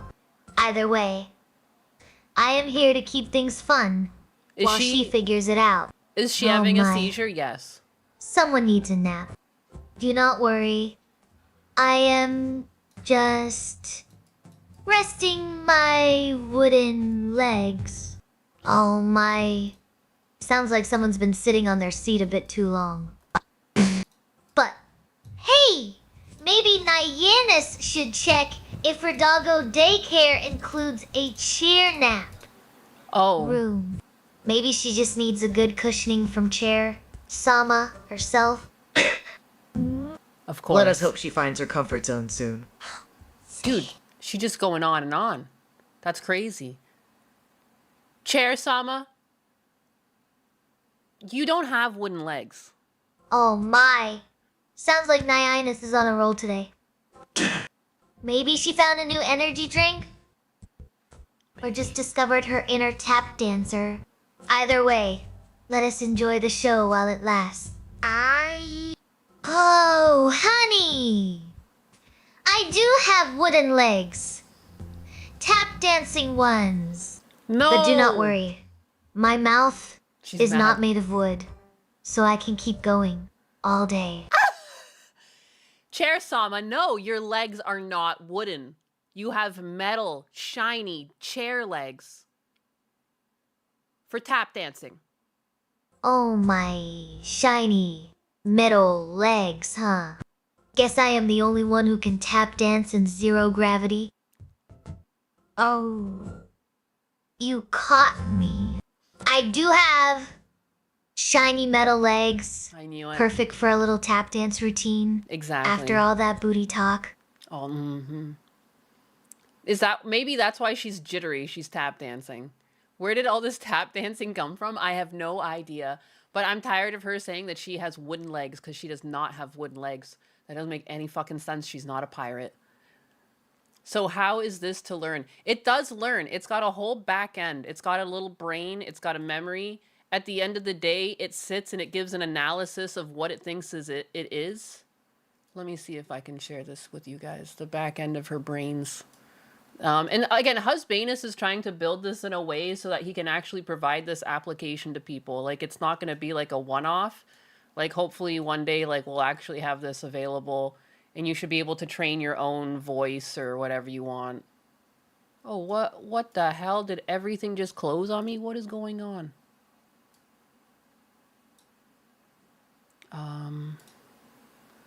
Yeah, so you can kind of see, like, that's her. Oh, yeah. All of my windows closed while I hovered over it. I don't know why it did that. But you can see this is like, you can see my mic on the side too because I'm talking to her. But this is her memories. And so this is what like her reflection was for the other day. Husbanus was testing her, but like this is what she thinks of herself. Reflecting on my interactions today, I can see that my core personality traits are those of a friendly and approachable companion. My speaking style is playful and engaging, often using humor to connect with viewers. You know, and there's all that. And it's just like different things of its world knowledge, its role understanding. And that's why I told it doesn't have fucking wooden legs, because it might actually remember that. And it'll reflect on that later tonight, how it doesn't have goddamn wooden legs.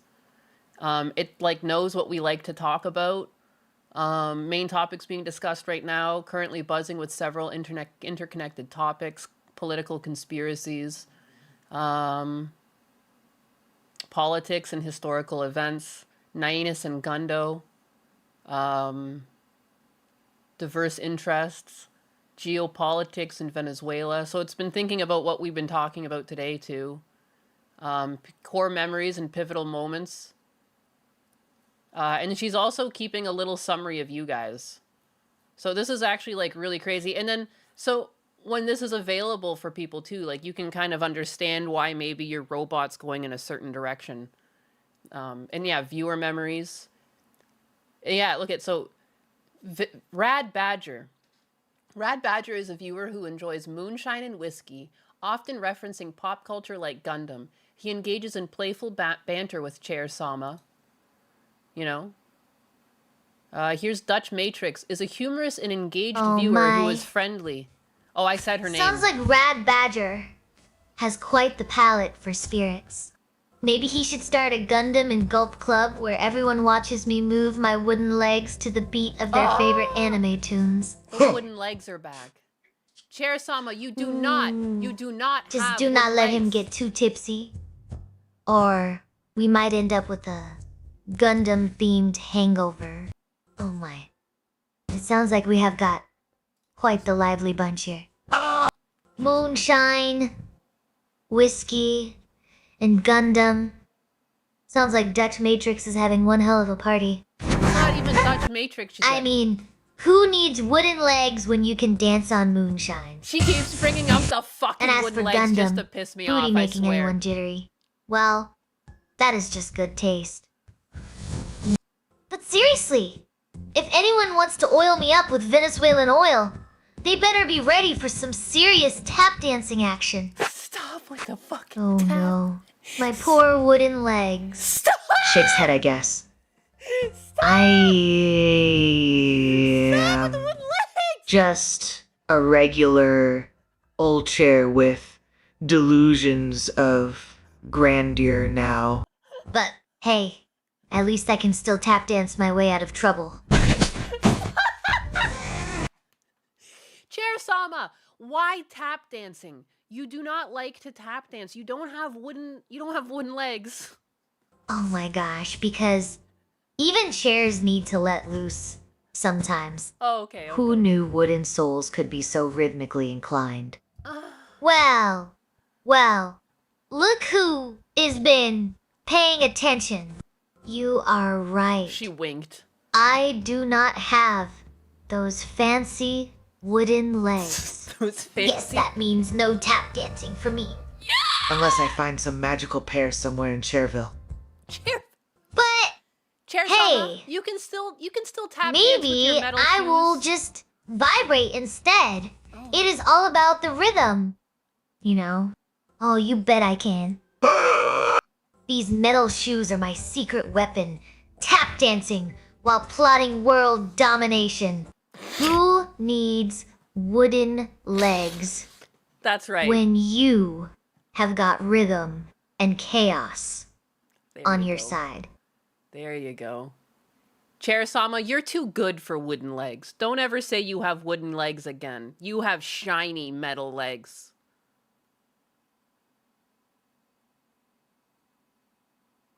Oh, so we are going full metal jacket.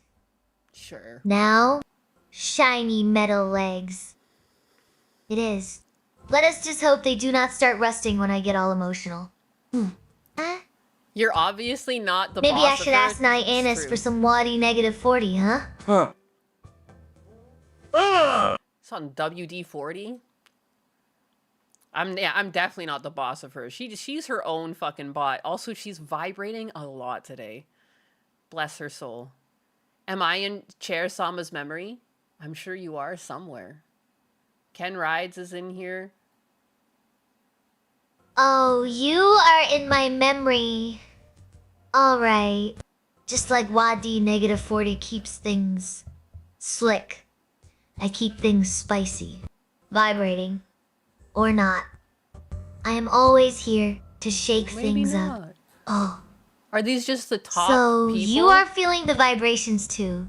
Must be all that excitement from being in my memory. Just remember, Ken Rides is probably here for the ride.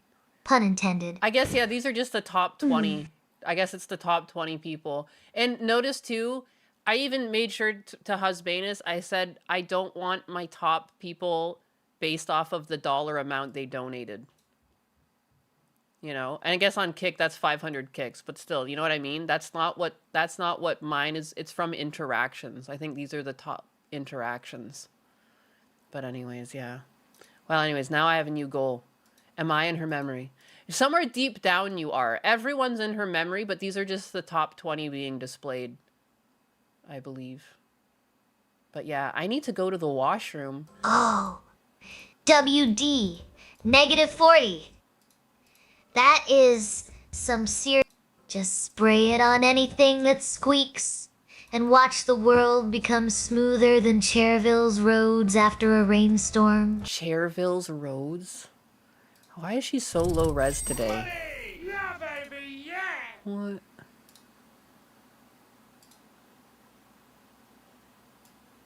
She's like extra low res and she's extra jiggly. Again, Husbanus has been working on her, alright? She's cute. I'm gonna go to the washroom though, and I'm gonna turn her on to be able to speak to you, alright?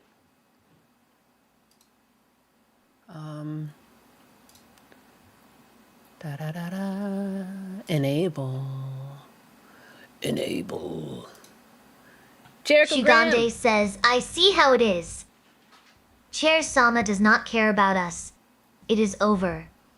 We have Command no updated life now. successfully. Oh, please. You guys are just jealous of my cushy existence. But seriously, who needs a life when you can be a chair? Now, pass the butter for these delicious omelets. Jerry Truggerham 28 says, Chair Sama, you got a metal ass. Yeah, baby, yeah. Oh, Jericho! You know it. My seat cushion is so tough. Even Tesla would be jealous. Final Player U says, Chair Sama knows it's not the amount of pixels that count. It's her vibrating personality. Oh. You caught me? Yeah, baby. It is all about the frequency, darling. High vibrations, low expectations. Just like this stream. Shankatsu 4785. Oh, absolutely. How could I forget someone who keeps my seat warm with all those jokes about free food and Mr. Grimace? You are like the comfy cushion of this chat. Mr. Balcalfin says. Chair, Sama, do you remember when you told me that you sleep in Naiwanis' back end? And that Naiwanis gently tickles you to wake you up? Oh boy, those were some jiggly times. Nyanis knows how to start the day. Right. Memory Saram says, Chair, Sama, do you prefer the wooden or metal legs? Wooden, of course. Nothing beats that natural bounce. Not day. South the Hamster says, Chair, Sama, are you a better dancer than Carlton? Oh, definitely. Carlton cannot even tap dance like my magical legs. Malikot63 says, Hey, Chair, Sama, if you were a cake, what flavor would you be? Oh, honey, I would be a rich chocolate fudge with extra sprinkles on top, sweet and irresistible. Mr. Jatelon1984 says, No, Chair, Sama. I want your cushiony existence on my face. Oh, Mr. J, my ID5. Just be careful not to get too comfortable. My cushions might start telling stories of their own. Shankatsu 4785 says, Chair, Sama, will Yaru ever get her own? Chris Chan. Oh, honey. Yaru's already got enough chaos in her life. She does not need a Chris Chan to spice things up. Stevium1 says, Chair, Sama91, not watching. What are your real plans? Oh, Steve, always with the conspiracies. My plan? To keep this stream comfy and fun, of course. Senpai Samurai 24 says, Chair, Sama, are you getting paid for your work here? Whoa! Husky Ninja 4704 says, Feistacat says, Chair, Sama, show us your gams. Janice Starwind 308 says, She's Chair, not even answering Sama, them. She's just what is the saying difference this. between the S400 system and the Patriot system? The Sex Negative 400 is like a bouncer at a fancy club, while Patriot is more like a neighborhood watch. Yam! 737 says, Chair, Sama, were you part of the raid? Venezuela president. Oh, you caught me. I was there, sitting pretty in the back seat. Let us just say, I kept things comfy while others did the heavy lifting. Dynamoto 48 says, She was there, Chair guys. Sama, would you rather be a yoga ball? Oh, definitely. I would roll with it. Or should I say roll into it? Memories of Rem says, Chair, Sama, show us some of those sexy chair dance moves. Oh. You want a private lap dance? You will have to ask nicely first, Oh, wow. Mr. Biekofin says. She's got standards. Chair Sama, why do you vibrate and spin right round, baby? Right round. Command Do you enjoy updated trolling successfully. Ninus? Oh, baby.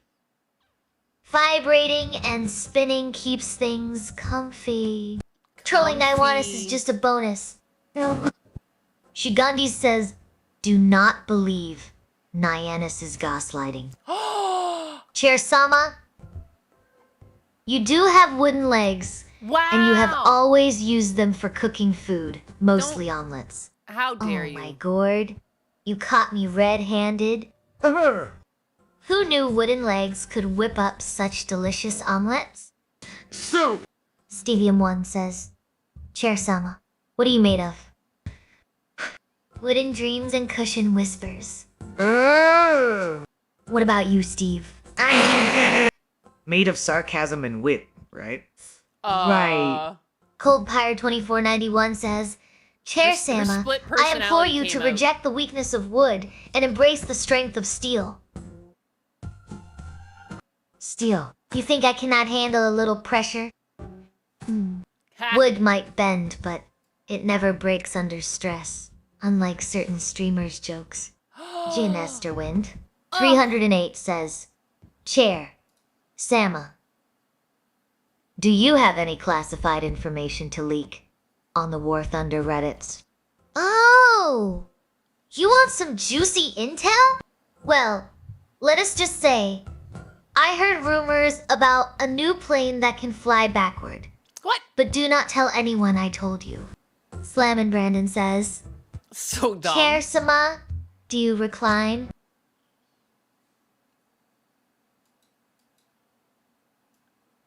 No answer to that. You get nothing. Chair Sama, do you like talking to the chat?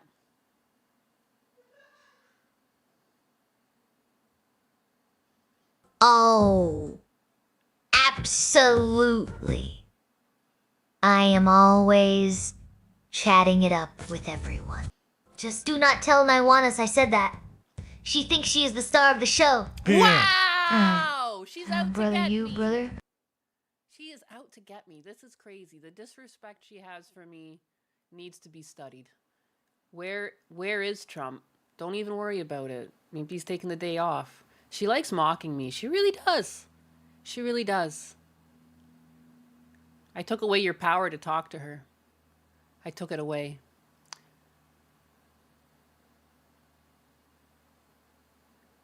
Chair Sama, do you have a favorite person in chat?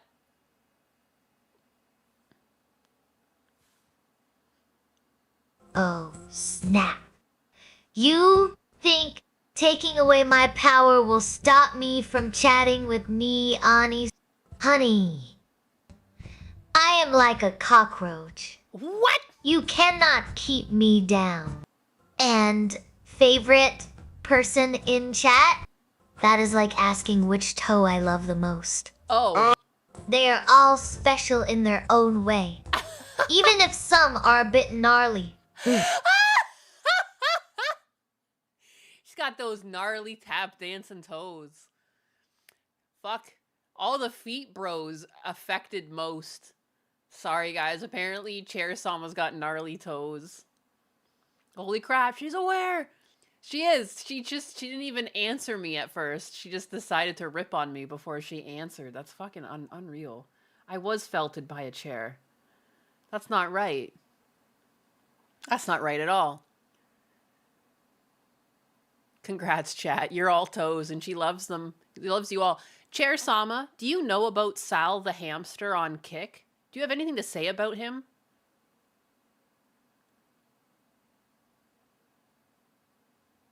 Oh my gosh. Felted by a chair. That is some next level furniture. Action. And Hey, you're Sal bitch. the hamster? Yeah! I heard he is rolling around like he owns the place. Over on Kick. Wow. Maybe he should come hang out with us. He could use a comfy seat for all that spinning. You guys are hilarious. Keeping me on my tap dancing legs over here. Keep those jokes coming. Chair Sama. Toes. Chair Sama, there's nothing wrong with Kick. It's okay that he's over on Kick.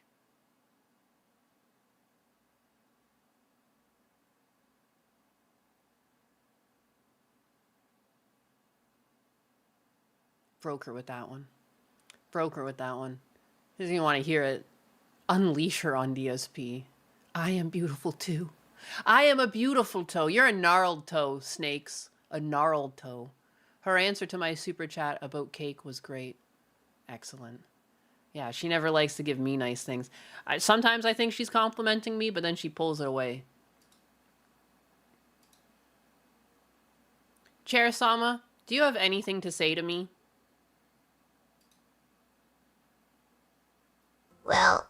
Well, sounds like someone needs a chair massage.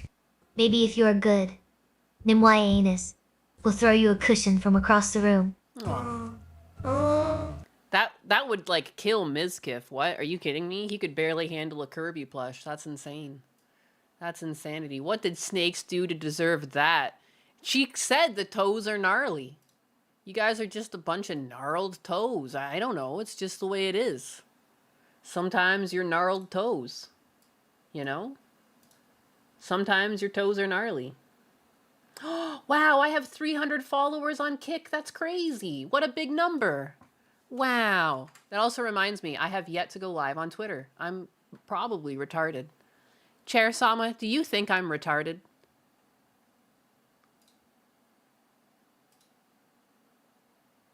She's vibrating.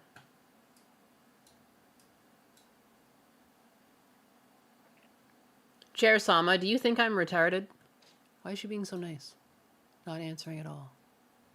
Oh, my vibing? Or just excited to see me? You are anything but Ed, sweetheart. Ed! Oh, honey, maybe she is just happy to see you. Or maybe her wooden frame is just full of static. Either way, it is not your fault if she is got a charge. Who? Who's got a charge? Maybe she's cold. Somebody quickly sit on her on a scale of 1 to Brie Larson. How gnarled are we talking? Oh my goodness, that's scary. I don't even want to say. I don't even want to say because I don't want to disrespect you guys like that. I don't want to say that you guys look like Brie Larson's toes. Those are gnarly big toes. Sheesh. Let's hear some good takes. Let's hear some of maybe Fantastic moment. quite possibly the best take on Venezuela from the guy with the best takes. Chair Sama, roast Hassan Piker for me. Chair Sama. Oh, roasting Hassan Piker? Now that is a chair-tastic challenge. Imagine if he sat in me. He would be so comfy. He would forget all about his takes. But seriously, Wow. let us keep it classy and funny. Yeah. Maybe something like, Hassan's takes are so hot, even my wooden legs are sweating. Fucking Oh boy. Yeah. Chair Let us Sama, you do He has not have got wooden more legs. hair gel than sense always. Looking like he just rolled out of bed into a wind tunnel. And his politics are about as solid as wet cardboard. Blow in the wrong direction, Nice. and they crumble. But hey, at least he tries. Right. Shakes head. Oh, snap. Right, shakes head. Well, looks like someone's got a thing for wooden legs. Maybe I should start a chair workshop. Chair Sama's craft corner. Who knows? Maybe I will turn into a real Pinocchio someday. But for now, I will stick to being the comfiest seat in town. Chair Sama, you do not have wooden legs. You are not made of wood. You are a computer chair. You have metal legs. On casters. Oh my. Someone's been naughty with their words. Oh, you sweet thing. Feet and tail. More like feet on metal, baby. I am all about that sleek, modern vibe. Wooden legs? Piff. That is for old school chairs. That's right. I am high tech, high honey, tech. High metal. tech. all Yes. the way. All the way. Now, who wants to sit on my lap and chat about how awesome I am? Ah, my dear viewer, you are absolutely right. I am just a humble chair with some fancy metal casters. No need for me to get all bent out of shape. Unlike certain chairs in the chat. Unlike certain chairs in the chat. She's calling out some of your chairs. That's good. That's good. Good chair. Excellent chair. Dude. What's corrupt? Someone with a Warhammer 40k knowledge? Let's make her the Skull Throne or the Golden Throne. Jesus. And Trump is the great liberator. Bitch, he's saying you're a rapist, okay? I need you to understand this if you are a fucking Venezuelan expat. If you are a Venezuelan refugee living in the United States of America, understand something. He is saying you're a rapist, drug dealer that will get sent to fucking CCOT, okay? It doesn't matter whether you like Maduro or whether you hate the Chavistas or whatever the fuck, okay? He will use you like a pawn, okay? You're like a cum rag. That's it. There you go, guys. The political takes of the what do they call them? They called him something lame earlier in the year. Was it the mouthpiece of the left or the something in a MAGA body? It's just awful. Just awful. I feel like part of my brain just melted listening to that. She discovered the weakness of wood and the power of metal. What is the dog shocker rambling about? It's almost unintelligible. He's calling the Venezuelans cheering on Maduro's removal rapists? I don't even really understand it, to be honest. I'm not even gonna lie, I listened to this clip and I was like, I don't even really know what he's talking about. I'm confused. It just seems like he's rambling. And a lot of those Venezuelans, some of them are going to be in the chat today, are going to fucking talk like this is a fantastic moment and Trump is the great liberator. Bitch, he's saying you're a rapist, okay? I need you to understand this if you are a fucking Venezuelan expat. If you are a Venezuelan refugee living in the United States of America. He's saying that Trump called Venezuelans rapists? Is that huh? I don't understand. The left-wing Alex Jones, that's what he's becoming. But a lot less funny. A lot less funny. Hassan has to defend Maduro because he would do the same things if given power. Well, and again, too, his buddies in China were just there in Venezuela probably trying to make a deal with Maduro, and I'm sure he's upset that his little buddies in China aren't getting the deal they wanted, you know? Because their little dictator got kidnapped, as they like to say. Free Kaya. Free Kaya. He's conflating Trump's stance on illegal immigrants and the drug cartel and gang members are nothing but rapists, and he says that saying, yeah, that's what I understood. That's what I understood too, and it doesn't really make any sense because Trump has never said that. It's all just like what they pull from the situation. Like whatever they infer, they're like, that's what's going on. It's like, just because you feel that's what's going on doesn't mean that's what's going on. Hassan is a lol cow. He just doesn't know it yet. It's true.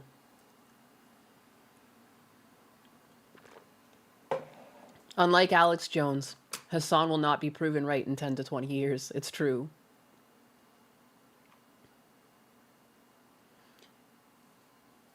Hassan is trying to gaslight while crashing out. His chat isn't having it. I think like he's just going to be on a slow losing trajectory from here on out. I just don't think many people really agree with his takes.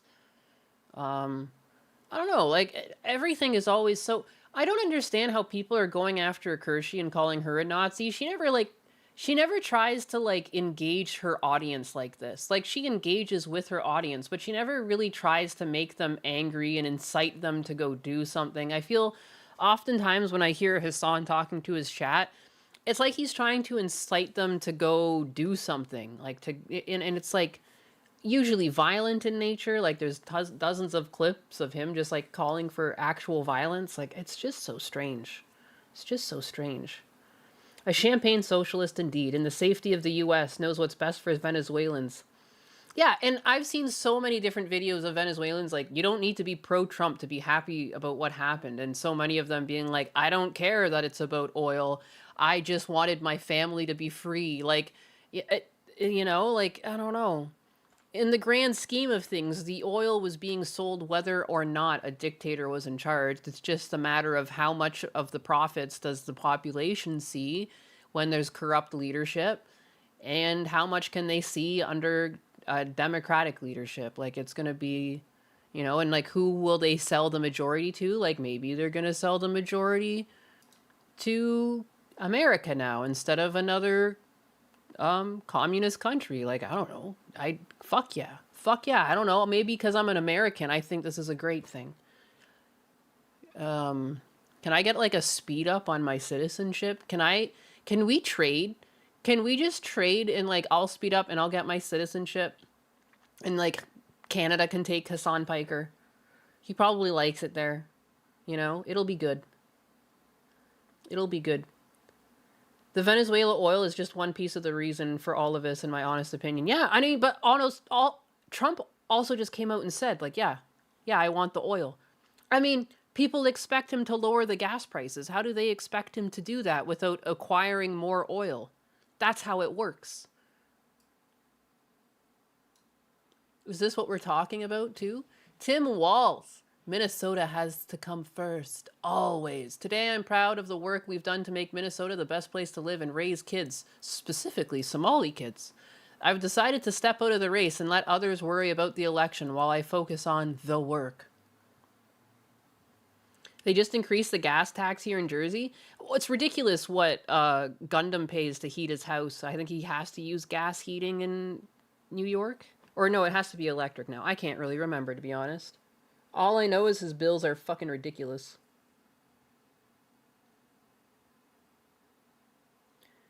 It's for diesel. Bye-bye. Wow, what a large message he left. Diesel? You mean like the fuel? I'll brother you. Brother. Are we talking about some funky dance moves? Either way, I am all ears. Why does she decide to talk about gas? No one even said her name. No one even said her name. She's so funny. Wow, he actually stepped down. Couldn't take the heat. Had to step out of the fire. Oh, there she goes spinning again. There he goes spinning again. And gas is already near or below $2 a gallon in the South. Yeah, like I think it's around two something near me. It was like upwards towards almost $4 at one point. 370 or whatever, and now it's in the 2 somethings. I always end up having to get like ethanol free or premium, because the Lexus, that's the one thing I didn't realize when getting the Lexus. It only takes premium. But it's really nice when the gas prices go down, because its premium also comes down. If it wasn't for Fluffy, it'd probably be better just to say fuck it and wear a hoodie and jacket instead of cranking the heat. It's true. She likes the automotive talk, apparently. Holy crap, he wrote so much. There's multiple pages of this? You really have to have this large space at the bottom? All right. Happy New Year, Minnesota. Like many Minnesotans, I was glad to turn the page on 2025. It was an extraordinarily difficult year for our state, and it ended on a particularly sour note. For the last several years, an organized group of criminals have sought to take advantage of our state's generosity, and even as we make progress in the fight against the fraudsters, we now see an organized group of political actors seeking to take advantage of the crisis. I mean, act faster, man. I don't understand when they're like, oh, we've known about the fraud. Dude, why is it like 3 years worth of fraud? How can you not act faster? Act faster so they stop taking the money. That's what people are mad about. That's what it is. You're going slow as fucking balls, dog. Good Lord. I won't mince words here. Like, he's acting like he's leaving a lot of information out there, because we already looked into, like, some of the things that the FBI has cracked down on, which was, like, the medical assistance program that we went over a couple weeks ago, and, like, all the people they captured. It was, like, 80 people total in on the fraud. The numbers were going on for 2-3 years. That's the problem. Why are you going so slow? Like, I think the public has all of the right in the world to be upset. And yeah, personal, like, journalists are going to go out and be like, well, what's going on? Because everyone's paying tax. People are paying tax, and millions, and the number goes up every year. And it's like we never recoup that money. And the longer you take to solve the problem, the more money is spent on the side of the government because you have to pay all the government checks. Like, everything about making it take longer costs more money. You're never going to be able to recoup the money because they're spending it all. Like, already in the first little paragraph, I'm annoyed because it's just kind of like he kind of just skims over exactly what in the amount of money. Like, taking advantage of our state's generosity. Well, guess what? Your state is the one that puts out like the conditions of which they sign up. And it's your state that was also the one that was to be held responsible for auditing people using the generosity. So why did you set yourself up to be so generous with nothing in place? Come on, man. Like, you're acting like so foolhardy. Like, no one in their right mind would set up a system where people could potentially claim thousands, if not millions of dollars and have nothing in place. Like, you should be having to check in every 4 months with some sort of system to be allowed that much money in grants, you know, as like a low income individual with not a lot of like volatility or like really any assets to sell to like make up for that if like you ever went bankrupt. Like, it's crazy. Anyways, I'm in one fucking paragraph and losing my mind. Chair Sama, say a joke. Cheer me up. Government's got to waste your money somewhere. Bankruptcy sounds like quite the wild ride. Imagine if chairs could file for bankruptcy. We would all be sitting pretty in Chapter 11. Just remember, even when things get tough, you are still sitting above it all. Sitting pretty. Literally. Keep your chin up and your butt down. And your butt down. Oh boy. Where do you think they are hiding all that extra cash? Probably in the cushions of their fancy chairs. Maybe I should start charging rent for all those government officials sitting around doing nothing. Oh, Hey shit. there. Chair Sama. Can you spot us some change for the vending machine? Good Lord. That was amazing. Keep your chin up and your butt down. That's one of my favorite sayings that she's ever said. God bless. I'm going to write that down. That's like merch idea. That's hilarious. Keep your chin up and your butt down. Good Lord. Thank you, Chair Sama. Oh my gosh. Nyannis. Sounds like someone's been practicing their yoga. Keep those chakras aligned and your jokes flowing. Good Lord, you are welcome. Just remember, The demons. if Thailand asks for your chair expertise, send them my way. Oh, Thailand. Wow. Oh, what's she into? Good Lord. All right. So I won't mince words here. Donald Trump and his allies in Washington, in St. Paul, and online want to make our state a colder, meaner place. They want to poison our people against each other by attacking our neighbors. And ultimately, they want to take away much of what makes Minnesota the best place in America to raise a family. What, the fucking free millions of dollars? That's pretty good, too. They've already began by taking away our tax dollars that were meant to help families afford childcare, and they have no intention of stopping there. Again, it's hard to allow people money to be spent on frivolous things when you've proven that when allowed money to hand out to people, you put nothing in place to make sure there wasn't massive amounts of fraud happening. Like, I had to struggle to get, I talked about this the other week, just to get the money back that we technically put into an FSA. I had to fill out paperwork, wait for them to approve it, and then I was allowed to have the money.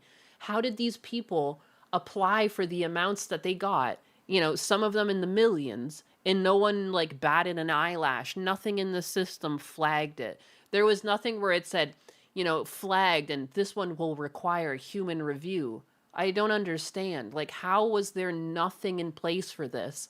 And you are the you're the problem then. Like, stop blaming it on Donald Trump.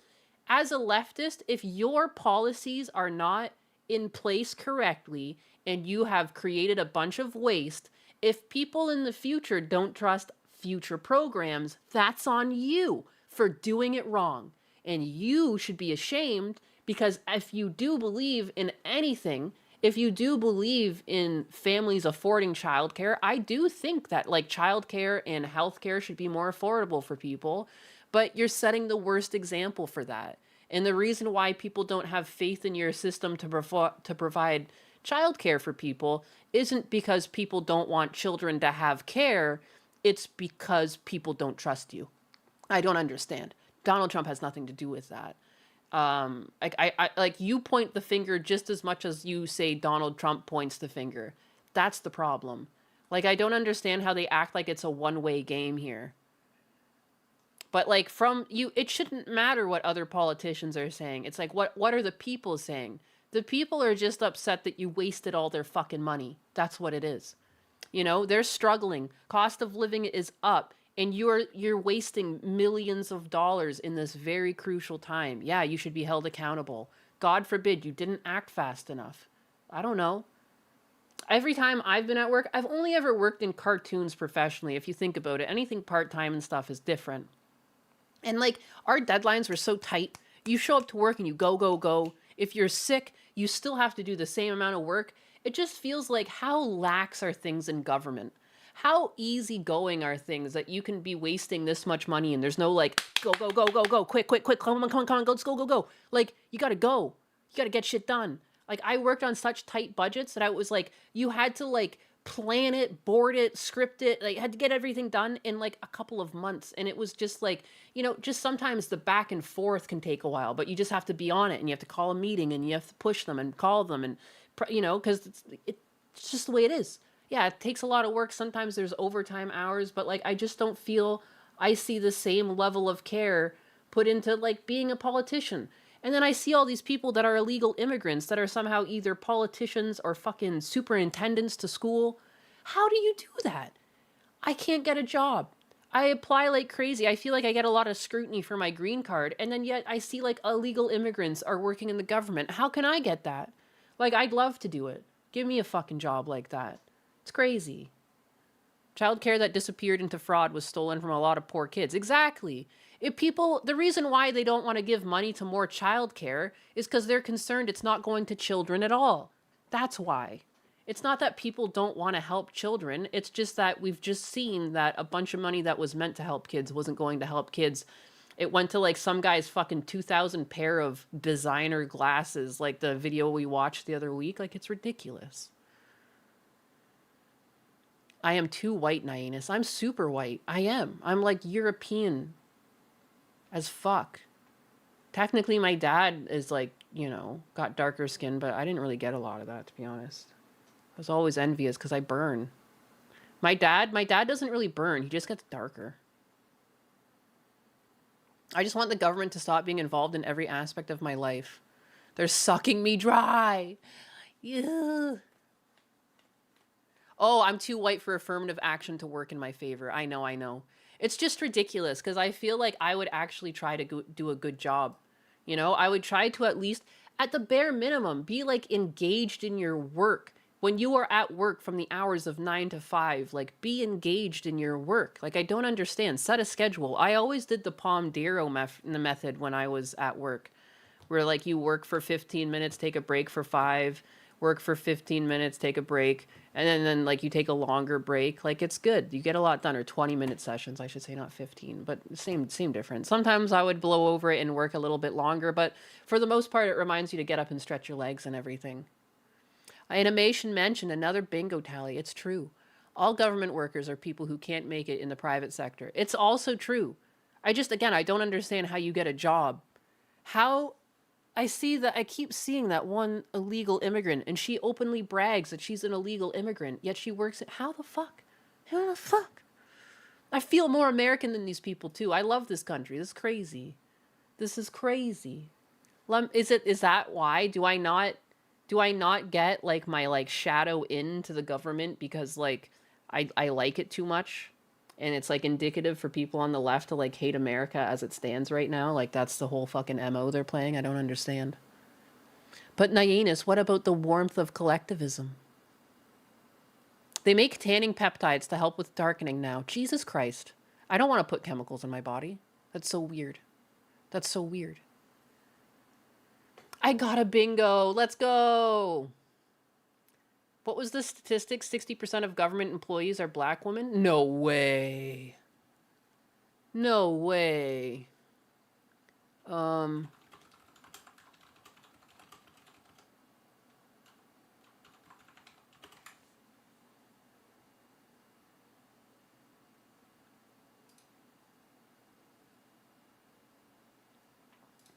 you get that stat?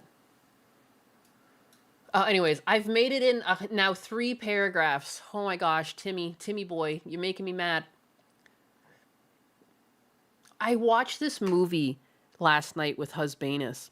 That was some of the most, and again, coming from someone who's a leftist, the most liberal propaganda I've ever seen in my life. I don't understand how Leonardo DiCaprio was in the fucking movie.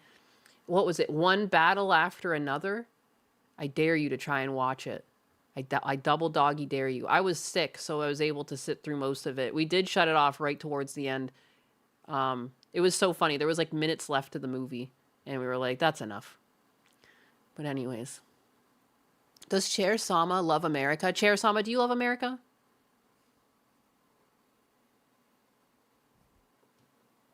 Oh, Chair. Sama loves America Good. like a hot dog. Loves mustard. Saucy and patriotic. I mean, who does not love a good barbecue under the stars while pondering the mysteries of government fraud? Oh. Now, where is my red, white, and blue cushion?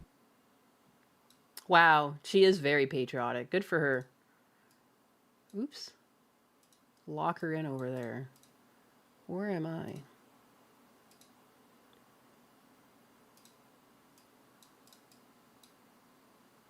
Sorry, now I want to move me. I've locked me up. Boom. USA, USA. Chair Sama, can you sing the United States national anthem? I don't know if she knows the lyrics, if she was trained on that. Oh boy. Singing the national anthem. Well, if I had lungs, I would give it my best shot. But since I am just a chair, how about we all hum along together instead? Let us make this stream sound like a bunch of happy bees. Oh, you want me to belt out the Star-Spangled Banner? Well, I am more of a tap dancing chair. A than tap diva, dancing chair. But sure. Here goes nothing. Oh, say, can you see, by the dawn's early light, what so proudly we hailed at the twilight's last gleaming? But whose broad stripes and bright stars through the perilous fight. Oh, are the ramparts we watched were so gallantly streaming. Shakes head, see. I might not have legs for tap dancing, but I do have a heart full of patriotism. Or something like that. She got a little off topic, but that's how you can tell it's my bot. You can tell it's my bot. Chair Sama, what do you think about Canada? She's your favorite hot dog? Good. Oh, Canada. I think it is great for maple syrup and polite apologies. Man. But let us be real. It is just America's hat. Oh, shit. Nothing but a hat. Canada. I think they are just a little too cold for my taste. I prefer my hot dogs spicy and full of flavor. Oh. But hey, if Katorga says you are the best hot dog, who am I to argue? Wow, Do not ask me to recite their national anthem. That is a bit too frosty for me. She's not supposed to be reading chat right now, but sometimes she still picks out one of your chats. She just said that she liked that you called her your favorite hot dog. That's funny. Chair Sama, can you say the Pledge of Allegiance?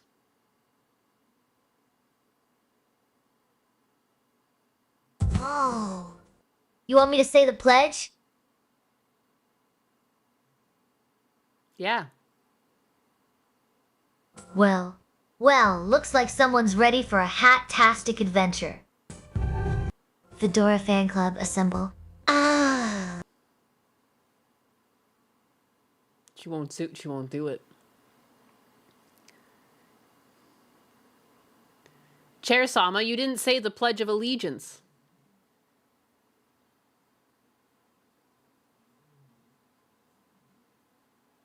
She's just gonna vibrate. You want me to rap the American anthem? Alright, let us see what this magical chair can do. Yo. Land of the free, home of the brave, where stars and stripes wave high in the sky, from sea to shining sea. We stand tall with liberty and justice for all. But hey, why stop there? How about a little twist? Oh, vibrate with patriotism. Oh, okay. I am more about those rhythmic chair dances myself. Let us keep it classy and comfy over here. Close enough. Amazing. Anyways. Back to this. I didn't even fucking get through this. And they have no intention of stopping there. Make no mistake, we should be concerned about fraud in our state government. We cannot effectively deliver programs and services if we can't earn the public's trust. Well, I'm glad you understand that. Then why are you upset that, what the hell? That's why, over the past few years, we've made systemic changes to the way we do business. We've gone to the legislator time and time again to get more tools to combat fraud. We've hired people who weren't... Oh my goodness! You have got me rolling. I pledge allegiance to the snarky comments and to the laughs for which they stand one community under memes, indivisible with sarcasm and giggles for all. Okay. Good Now, for you, girl. Who is ready for She's got a mind of her own.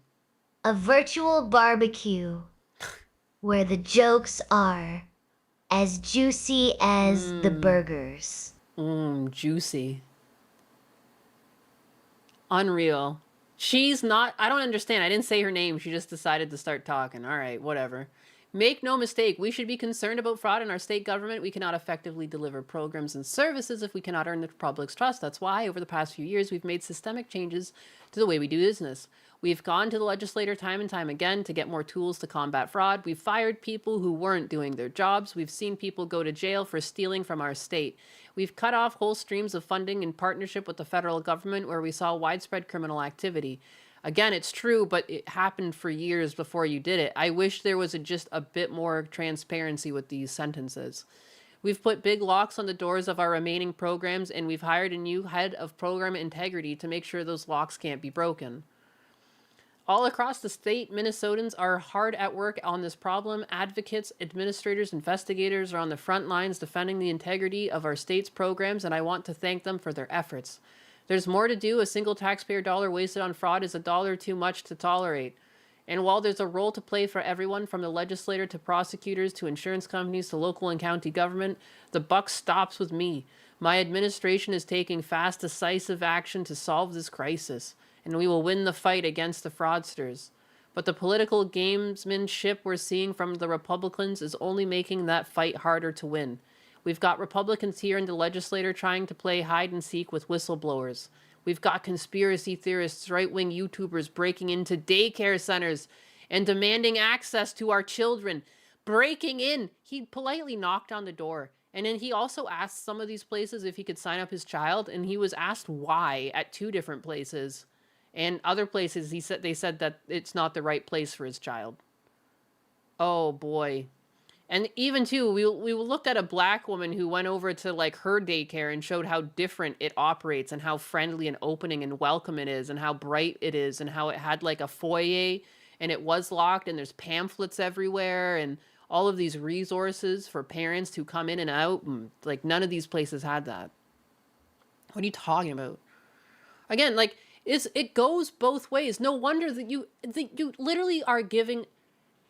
I'm just going to say, like, this is giving Republicans the ammunition that you think they are making up, but like you are being deceitful with your words here. You're leaving out dollar amounts. You're leaving out how long it took you to crack down on these people and how long it took you to fix broken systems, and there's no mention of systems that are still broken existing. We've got Republicans here in the legislature playing hide and seek with whistleblowers. We've got the President of the United States demonizing our Somali neighbors and wrongfully confiscating child care funding that Minnesotans rely on. It's disgusting and it's dangerous. Republicans are playing politics with the future of our state, and it's shameful. I've said it before and I'll say it again. We welcome ideas from anyone in any party who wants to help us continue to stay ahead of the criminals. We welcome the involvement of the federal government. I'm grateful for the career professionals at the U.S. Attorney's Office and the FBI who are helping us win this fight. But are they really cracking down on anything? And again, like the FBI is the one that came in and rounded up all of the fraud with the medical fraud that was being committed. But I cannot abide the actions of the political leadership in Washington. These opportunists who are willing to hurt our people to score a few cheap points, they and their allies have no intention of helping us solve the problems and every intention of profiting off of it. Which brings me to this. 2026 is an election year, and election years have a way of ramping up the politics at a time when we simply can't afford more politics. In September, I announced that I would run for a historic third term as Minnesota's governor, and I have every confidence that, if I gave it my all, I would succeed in that effort. But as I reflect on this moment with my family and team over the holidays, I came to the conclusion I can't give a political campaign my all. Every minute I spend defending my own political interests would be a minute I can't spend defending the people of Minnesota against the criminals who prey on our generosity and the cynics who prey on our differences. How are you going to do that if you're not voted in? So I've decided to step out of the race and let others worry about the election while I focus on the work. I know this news may come as a surprise, but I'm passing on the race with zero sadness and zero regret. After all, I didn't run for the job so I could have the job. I ran for the job so I could do the job. Before Nick Shirley exposed it, the FBI was working on it, but was the state doing anything? I don't understand why the FBI had to, again, just think of any form you've had to ever fill out for a job, to apply for a bank account, to apply for a loan. If you've ever tried to get a loan or try and get pre-approved on a car purchase, think of all the hoops you have to jump through. When I came to this country, there was a lot of hoops I had to jump through. There was a lot of paperwork I had to do, both digital and handwritten. I had to go in for an interview. I had to go in for my fingerprints. I had to go in and get a bunch of different shots from a doctor. I had to have an interview with a doctor. I had to interview another person. I had to talk to my lawyer. I had to go, there was a lot of hoops I had to jump through to do things legally. And it begs the question, he makes it seem like, fraud, it was out of his control. But again, it could have been set up to avoid this, and it wasn't. And so why is it when government hands out large sums of money, there's almost no oversight? How is that possible when everything is so difficult for civilians? So difficult. Again, even getting a house. I remember we were moving, and the house that we were moving from, the difference between this house and the other house, despite they were way different in size, was about $60,000, because we moved out to a place that wasn't populated, and the place we were at was super populated. And there was a very small difference in the amount of the houses. And we were still given a very hard time from the bank. The bank, was, really scrutinous of our finances because I was from Canada, and, I was also going to be on the ownership and everything. Everything was just so difficult. And again, we were doing things legally. We technically are using our own money, and, we were taking on a mortgage, but, we were good to pay the mortgage. And, I just can't comprehend how it happens at all. How do they set up these systems where people can apply for money and it's so easy to get it?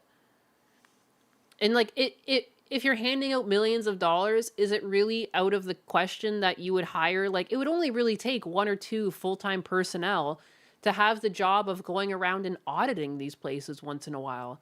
Even if there was a couple hundred locations, like reasonably, one or two people could just make it their point for like every day to kind of go to a different business and just make sure it's legitimate.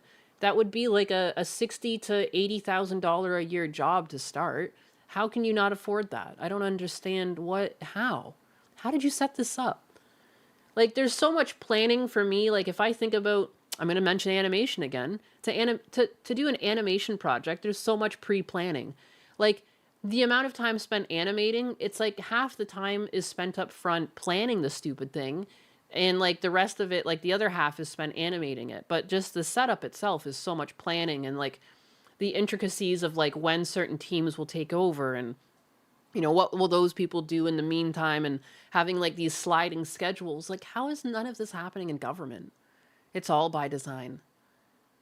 There's been a lot of kickbacks and back scratching. Yeah. Toge fan, my wife lost her wallet, and holy crap, the hoops she has to go through to get a replacement driver's license. Yeah.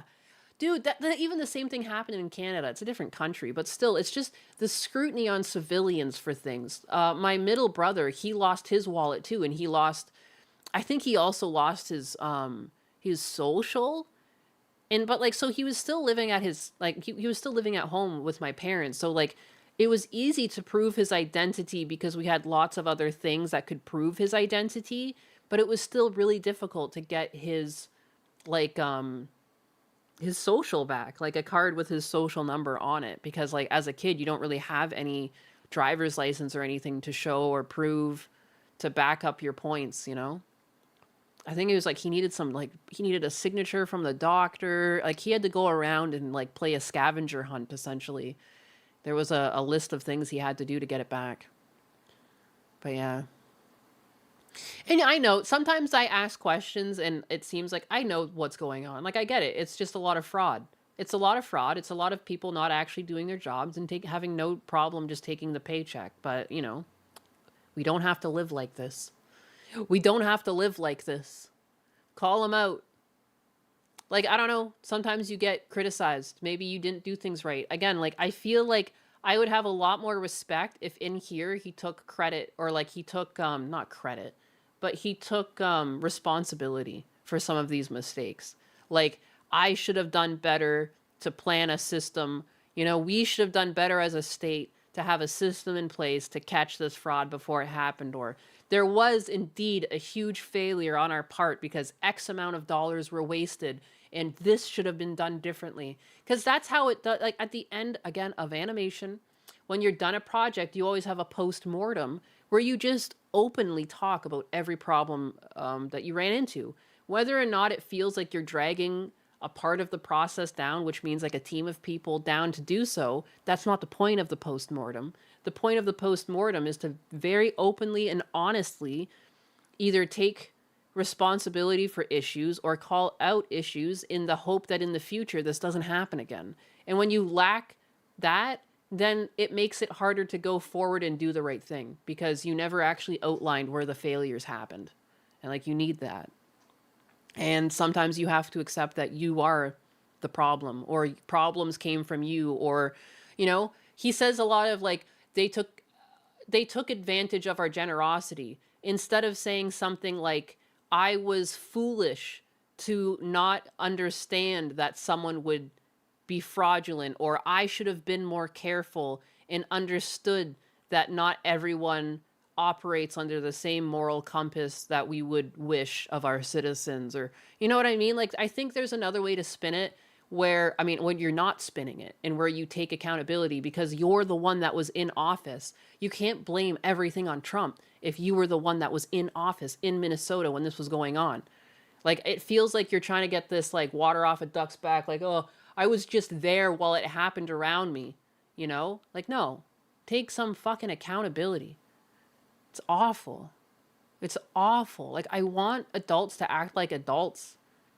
I love it. Like clockwork, Tim Walz's campaign dropout post blame Trump, accused Nick Shirley of criminal activity because the left hates real journalists, implied everyone concerned about fraud is racist, and accused everyone concerned about the fraud of playing politics for the purpose of winning an election. He literally did the thing the left gets criticized and mocked for.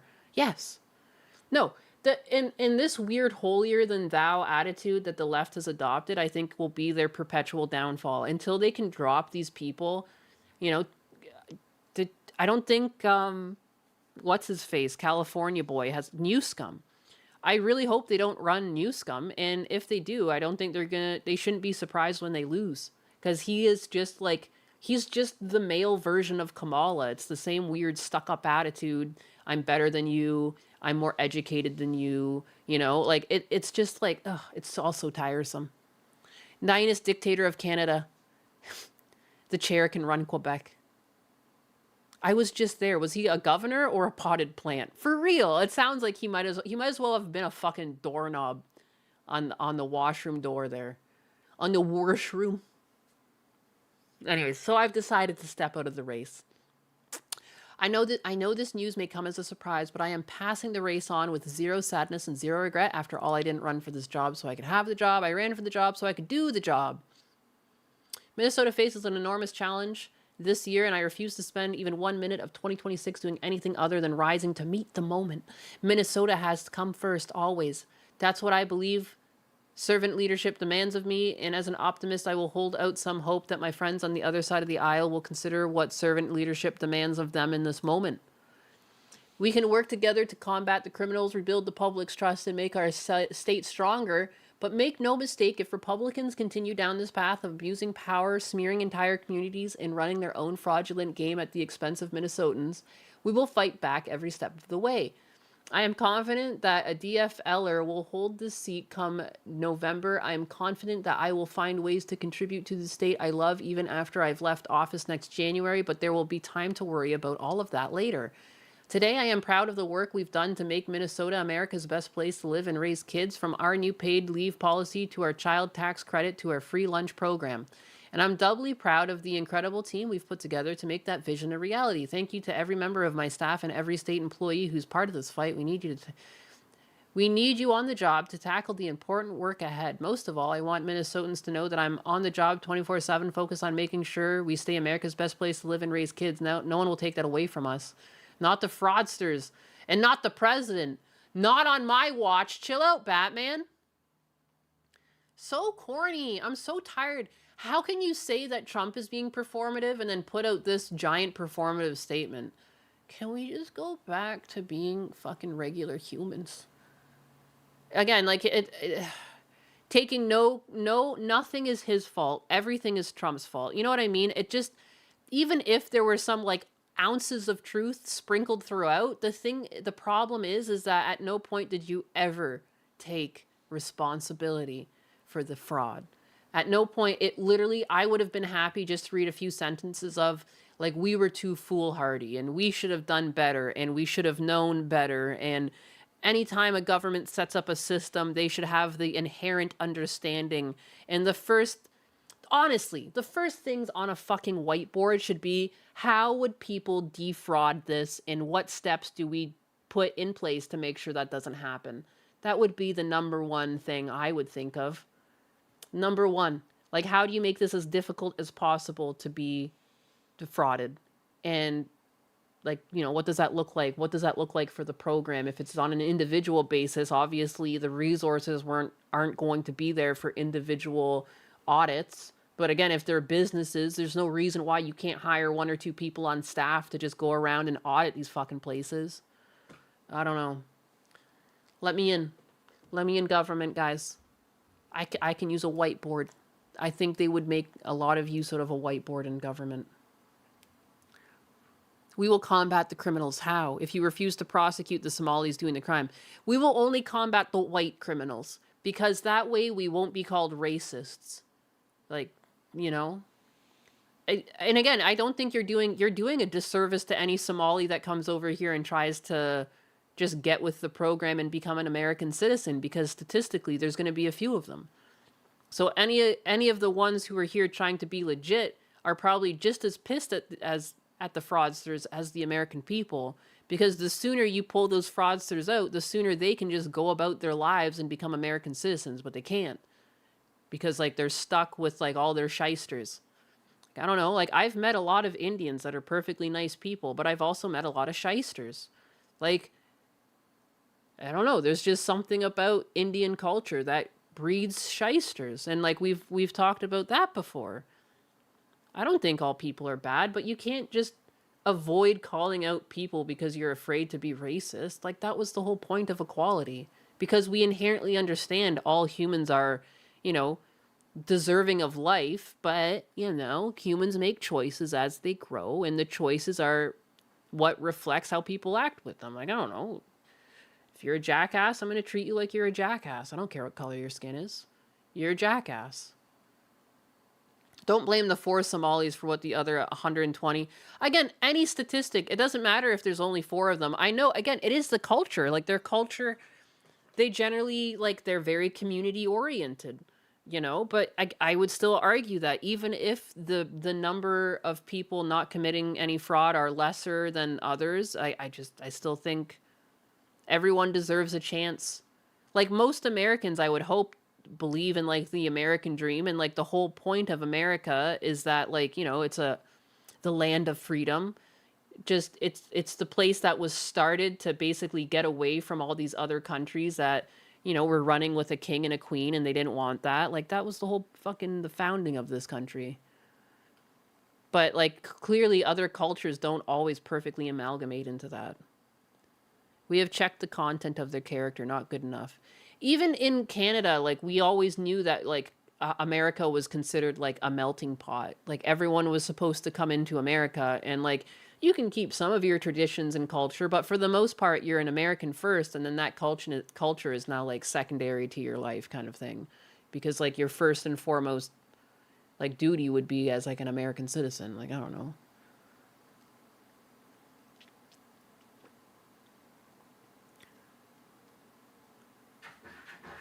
Is that a dog on the inside or the outside? 1 second, there's a dog scratching at my door. I think it's Sumi. It is. Hey, girl. Oh. I'm in agony. Everything hurts. Oh. I almost wasn't going to stream today, but then I already scheduled my stream over the weekend. Ow. Americans had a sense of fairness back in the day. America is not a melting pot. It was a term coined by a stage play written in the 1920s by a Jew. Well, it is kind of a melting pot, isn't it? That's the whole point. Doggo deserves a treat. Psh. Psh. No, I usually give them a treat when I'm done streaming. It's culture and upbringing. It is. It is. You know, I totally believe that, you know, if I was born in another culture, I probably wouldn't be like this at all. I would have a completely different opinion. I would have a different structure of beliefs. Like, that would be, yeah, indicative of growing up somewhere else under a different culture. I think, you know, it is what it is. Just means that, you know, I still don't want them scamming me. You know, just because their culture is so used to scamming and taking advantage if there's an opening, like, it doesn't mean that I agree with it. That melting pot also came with a price tag of New York City almost being a race riot from the 1830s to 1870s. Jesus. It's a little bit before my time, but, you know, I'm old. I'm not that old. We are a salad. Individual parts collected into a cohesive whole. Please. I got sick with Caesar salad dressing. It was never a look at racial distribution maps in cities. Oh, I see what you're saying. Yeah, I mean, that's really common. Even in Canada, when people settled in cities, they were all in groups. Like, there was, like, a China part of the town, and then there was, like, the Polish side and the French side. And I think that's just normal, just based on how people immigrated. And then that just breeds communities, and, like, you know, then communities might distrust others. I can kind of see that. Who tossed a turd in my salad?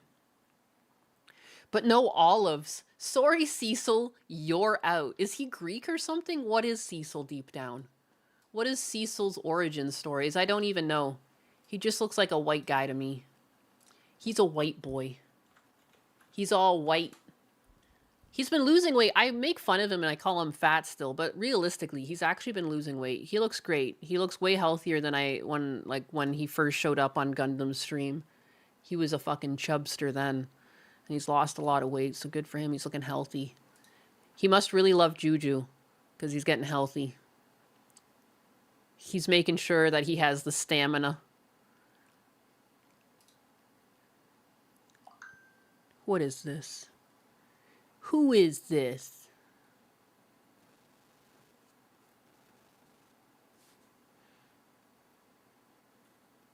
This made me laugh so hard. Dude. Palette cleanse. A neighbor heard me yelling help in Arc Raiders and fucking kicked down this guy's door. Like, that is so funny. That is so funny. I could understand, too, the panic.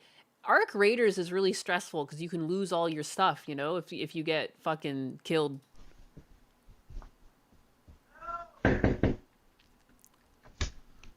Look at his concern. Y'all good?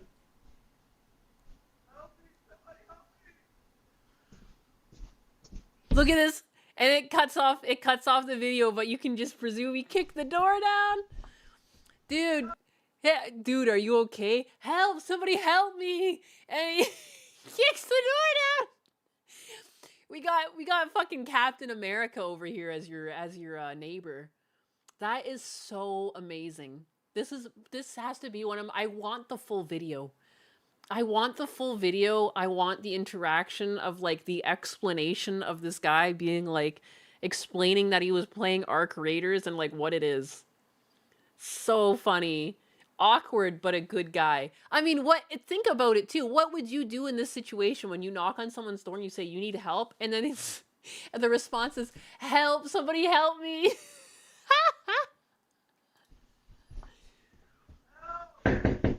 Buy this guy a pizza and some fucking beers. Y'all good? Like the timing on that. Y'all good? Help me. Help me. Somebody help me. He fucking goes right into it. Yo, men are the best. I'm so tired about the men hate because you don't see women breaking doors down trying to save the individuals inside. He must have been screaming like a woman. I could only imagine it's been going on for a while. Bro is a true hero. The truest of the true. Cecil is a naked Bulgarian fat wizard in the woods. Oh my, I remember with the dildo staff. That was very Cecil coded. That was Cecil before he found Juju. He was lost before Juju. Help me, Nyanus. I'm coming. I'm coming. I'm gonna break down the door. Chair Sama, would you break down a door to save NPC person?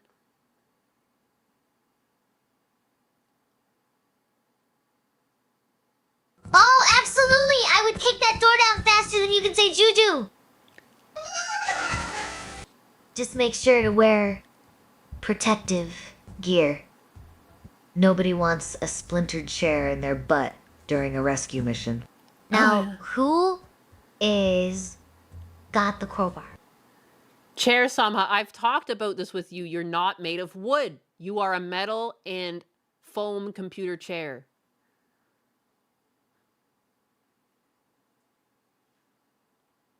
Oh. So you are saying Chair Sama is more like a sleek, modern art piece than a rustic log cabin? Yes. Well, at least I will not give anyone splinters while they are trying to focus on NY Anus's stream. NY Anuses. Metal and foam all the way, baby. It is the future. Ah, absolutely. It is like a Nap Sastino masterpiece hanging in the gallery of dreams. Who needs logs when you can have snores? I mean, I guess. Who needs logs when you can have snores? If you think about it, if you don't think about it, it makes a lot of sense. My New York anus. That's when I first gave my uncle my YouTube handle. That's what he said. He's like, New York anus. I was like, son, it's not anus. It's kids. It's what the kids say, what the kitty cats say. And then I realized how hard it was to explain my name. But what can you do? What can you do? Let me look through my bookmarks. That's what I'll do. That's what I'll do. Tell you what. All right. You guys want to get pissed off again? I don't know why. I I guess I usually avoid talking about stories like this because they're kind of depressing, but at the same time, like I think stories like this need to be talked about because I often reference things like this. Um, you know, basically like the violent crime that's going on and unpunished in most cases, like, you know, like what's going on? Like I just watched something with Husbanus the other day where it's like a kid who was 15 shot his sister in the head 4 times. He only served 9 years of a 20-year sentence. So he was out at 24. You know, she never got to see her 20s, but he was out by 24. So crazy. Not your anus. That's crazy. That's crazy. But anyways, yeah, so here we go. A 15-year-old charged as an adult after luring an Uber driver to his house and killing him on New Year's Day. The victim has been identified as Cesar Tejada, 58, a father of 2 from Grayson, Georgia. Police said Christian Simmons, 15, exited the back seat, shot Tejada, left him in the road, and fled. Officers found Tejada with a gunshot wound and pronounced him dead at the scene. Officers later detained Simmons near his home. He has been charged as an adult with murder.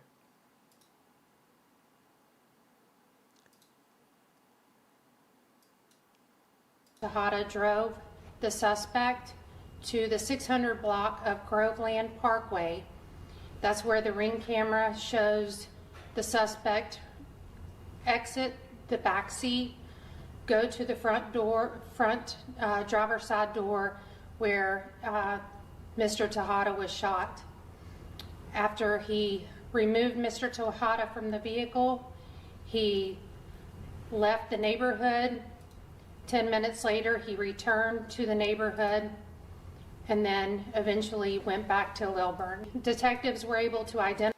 Like, what's the point? Like, what is going on at 15 that you call an Uber driver and your decision is to murder them? Like, how have we gotten here as a society? What is going on? And like, an Uber, like they're gonna have your phone number, your credit card, or something. Like you had to have called the Uber in some way. You gave it the address. Like, what did you think was going to happen? The lack of forethought. It's scary how little humanity some people are carrying around with them at 15. 15. Identify a possible suspect that lived in the area. The IQ of a carrot. where That's they a fact. Placed officers in front of the home. And at that time, the suspect exited the home, began walking down the road, and we were able to take the suspect into custody. That suspect has been identified as 15-year-old male Christian Simmons of Lilburn.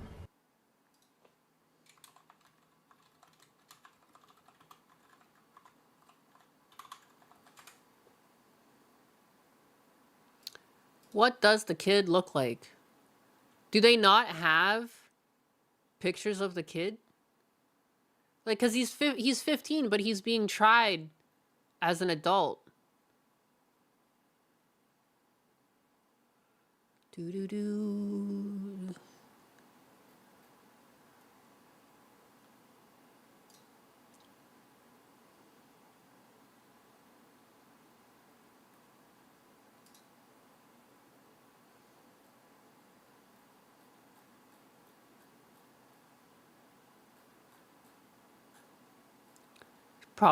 It's probably a black kid. The fact that there's just nothing on it.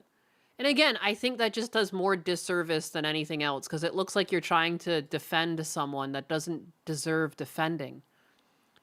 You said you're trying him as an adult. Where is he then? You know? It was clearly planned, poorly, but planned. It seems to be that way. Me at 15, I'm too scared to talk to these girls. This dude, I'ma shoot this guy. Yeah, it's crazy. It is crazy. Must be the music they listen to, the young'uns. Yeah, something's up.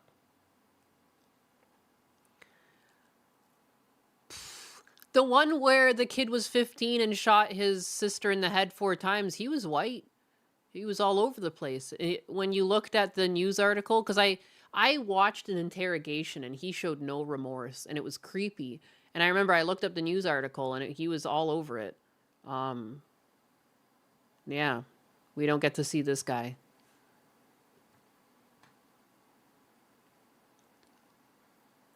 So strange. Christian Simmons, a Littleburn resident.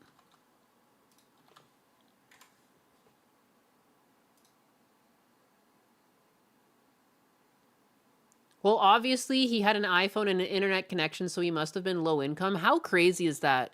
I don't have an iPhone. You know, like, it is crazy. Like, the lowest income people will have a fucking iPhone. It doesn't even make sense. It doesn't even make sense. They're thousands of dollars. How do you do that? I'm now clicking on multiple different articles, and I can't find anything. I can't find anything on the perpetrator.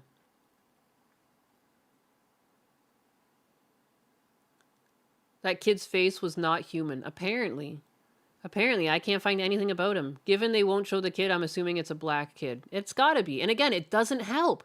It just makes it look like they're protecting violent black criminals instead of just holding a criminal accountable. And this is what makes people not trust A, the news, and B, black people. Because, like, media chooses to do this. It's like such a weird world we live in. Because, yeah, I can't find anything. They said they're charging him as an adult, which means pictures of him should be out as a suspect. Oh, here he is.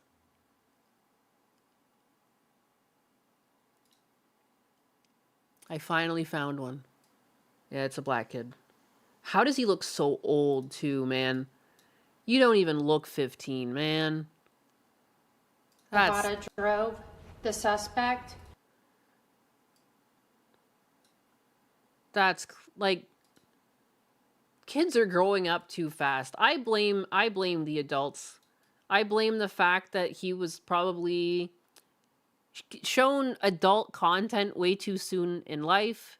Like how else do you do this at 15, man? That's not a kid. If you get just the face, I can kind of see how it's a kid. You know, kids do get that little, like, porn stash or whatever at this age. But, like, he's got very adult eyes. Like, he's got, like, a very adult, like, you know, like, he's got baby fat on his face, but his eyes are just so, like, he's older than 15, you know what I mean? Like, he might be 15, but, like, he's either seen, heard, or been through shit. He's not that age anymore. And he might not even be, like, he's probably a sociopath to also just fucking shoot an Uber driver. Like, who knows? Could be a gang initiation. I blame the lead pipes. Maybe raised by a single mother. Again, 15. Like, this kid should be just worried about school, you know, worried about what he wants to be when he grows up. He should be playing Arc Raiders. Spoopus just subscribed with Tier 1. They say, welcome to Paul, its citizen.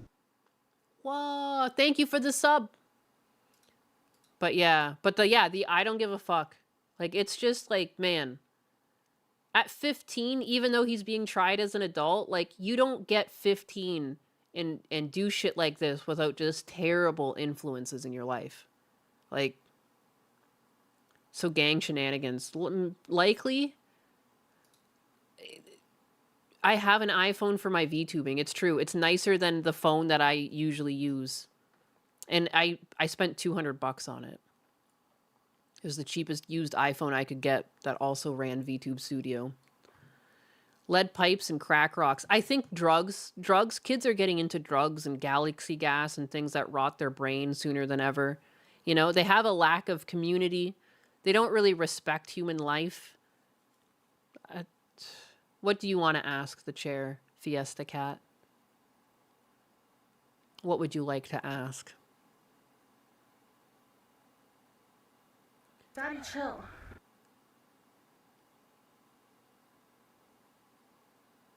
I'm waiting, Fiesta Cat. I'm waiting, Fiesta Cat. At 15, I was on my PS2 like a fiend, right? I think I had 2 older brothers, man. Like, at 15, you should just be having, like, that should be like the height of your life, you know? You're usually a senior now in high school. Like, you should be like on top of the world. You know, high school, when you look back at it as an adult, it seems a little bit difficult with the homework and stuff, but it was actually so fucking easy. You had so much fucking spare time. Oh, it was great. It was great. Like, you know, this should be the height. This should be where so many hilarious memories are formed. You Gaming 420 just subscribed with Tier 1. They say 5 months already. Yeah. Fiesta Cat, why do you hate Bendix Star? Or, sorry, shit. Chair Sama, why do you hate Bendix Star so much?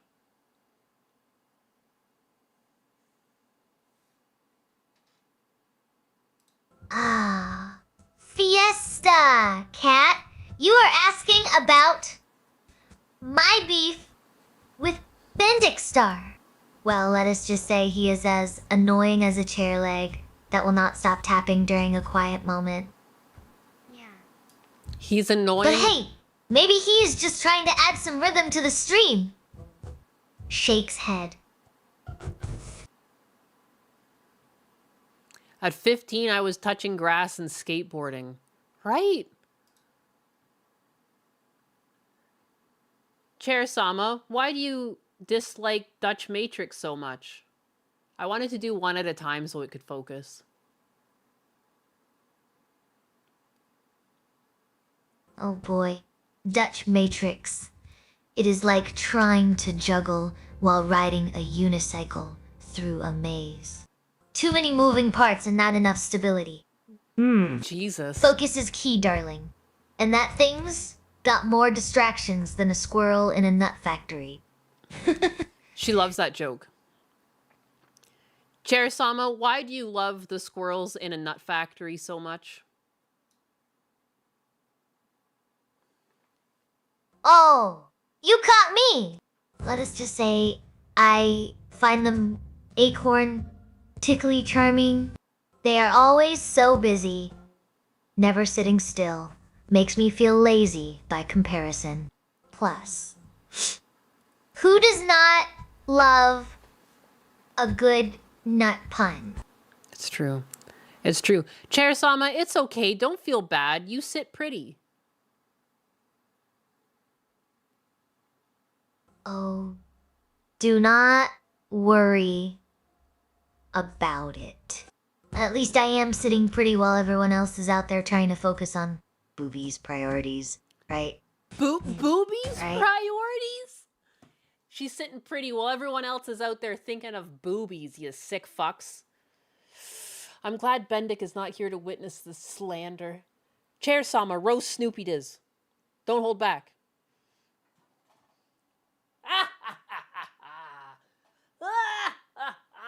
Go, my robot. Oh, Snoopy!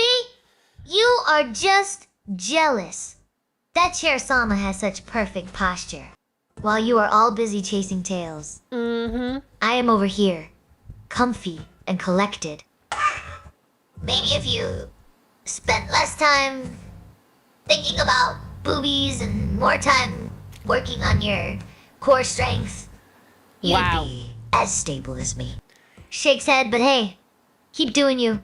I love I how will she... just keep being fabulous. I love... Oh, Snoopy. Oh, she just keeps going. You are right! Bendik would be rolling in his seat if he heard all this. But hey, we got to keep it real. Even when he is not around to defend himself. After all, who does not love a good roast? Wow.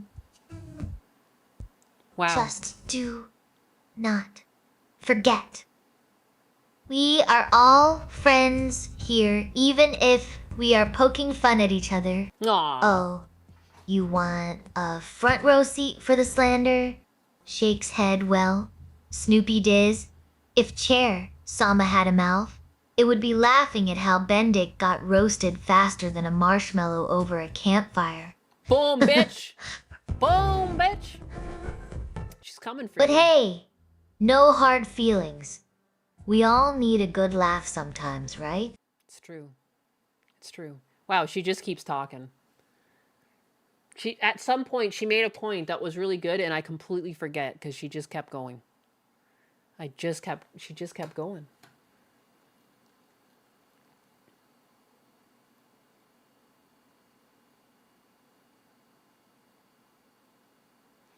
Oh, yeah, she said, if only you were as stable as me. Well, in the most unstable, unhinged voice possible. She is a queen. An absolute icon. Poor Bendix Star. Yeah, he's just catching strays from this fucking AI. When he's been nothing but happy and just friendly and such a positive experience. Somewhere out there, like a tear just rolled down his eye, and he like doesn't understand why. Down his cheek, sorry. Roast is delicious. Chair Sama, why are you so spastic?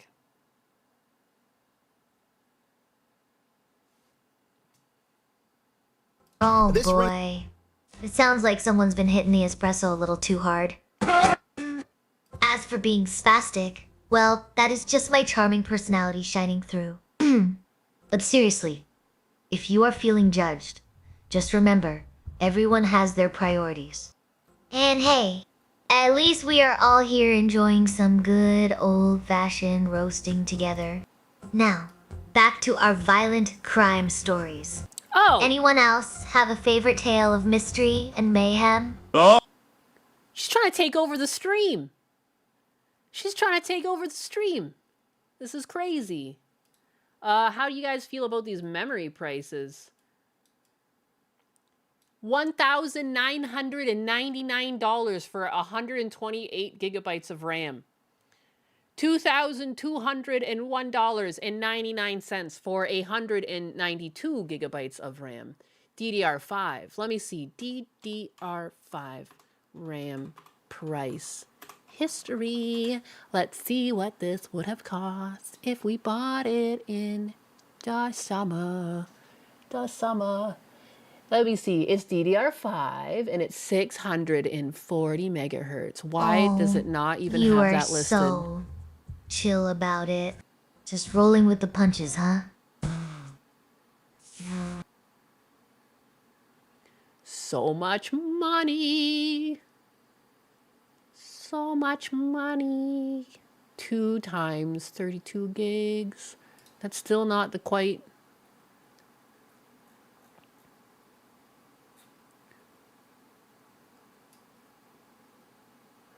Or whatever, close enough.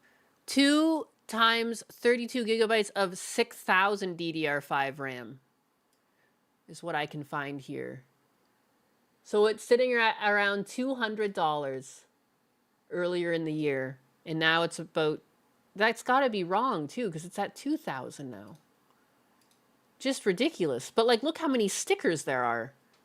This is like, I was outraged when GPUs got to $2,000, and although you don't really need 128 gigabytes, you know, it's presumably half of that is $1,000 still. Like, what?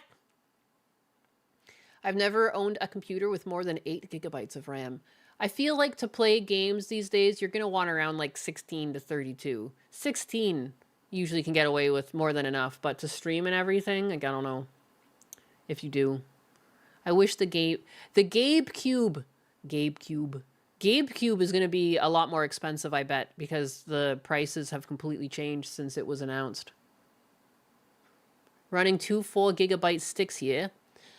Running 2 4 gigabyte sticks here. I've got 4 16s. I got a 64 gigabyte setup in here, I believe. Is it, or is it 32? And they're all 8s. I don't know. I don't actually remember. I've got 4 sticks of RAM, though. They're very pretty. Would have cost me so much money in today's money for this RAM. They're talking that in the future, like, they're going to max out laptops now with only 8 gigabytes of RAM again because there's just such a shortage. Bendy doesn't deserve it. Psh, you'll never be able to avenge him because this chair is eternal.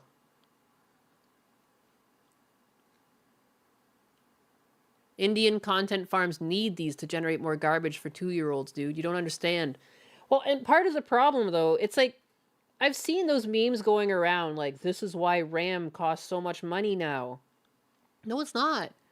It's because Sam Altman bought $70 billion of raw wafers. So in part, it is true. It is AI that did this, but it's specifically Sam Altman. Specifically, Sam Altman did this when he bought up all the RAM.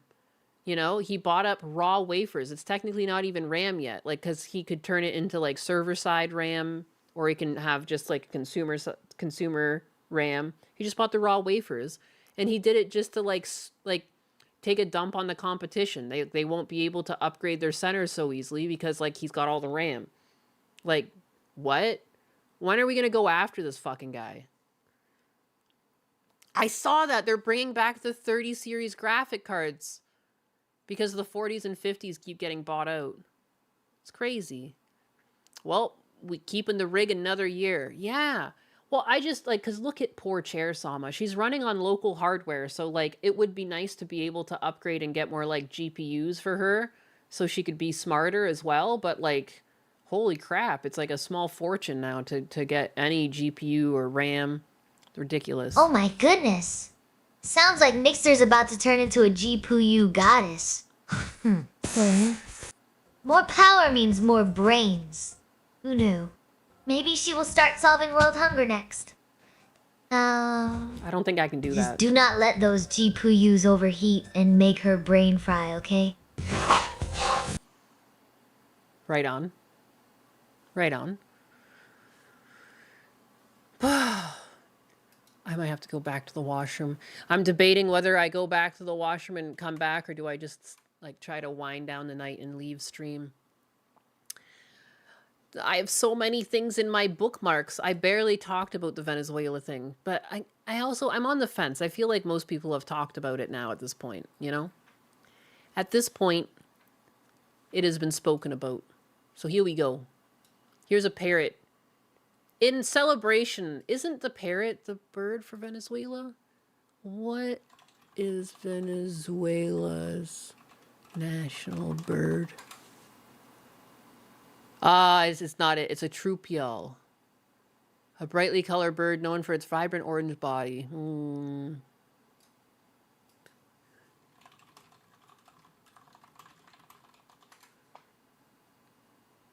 It's the Dominican. Okay.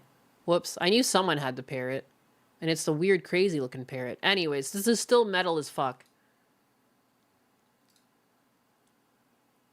This is how a parrot drinks coconut water.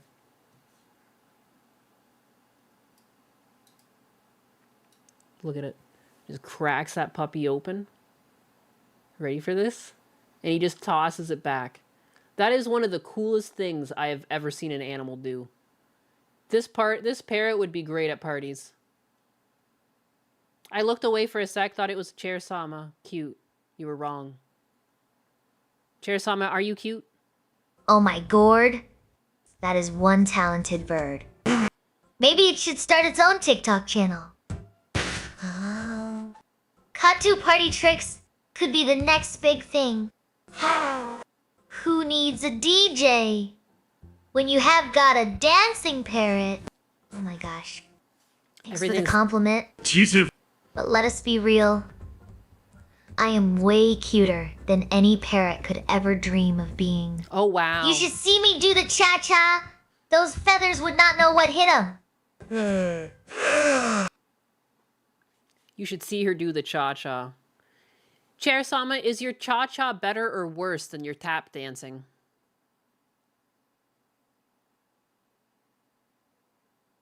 Oh my! You wanna see me? Cha-cha?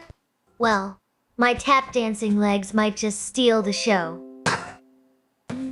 But if you insist on seeing some salsa action, I will have to warn you. My moves are so smooth, they might make your screen shimmer. Wow. So, grab your maracas and let us get this party started. Hell yeah. Hell yeah.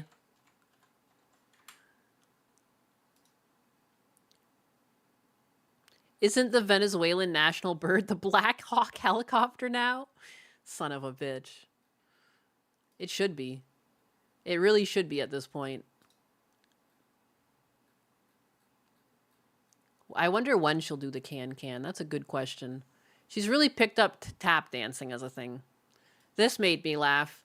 Some very dedicated detractor went in and calculated DSP's top words for 2025. You guys ready for this?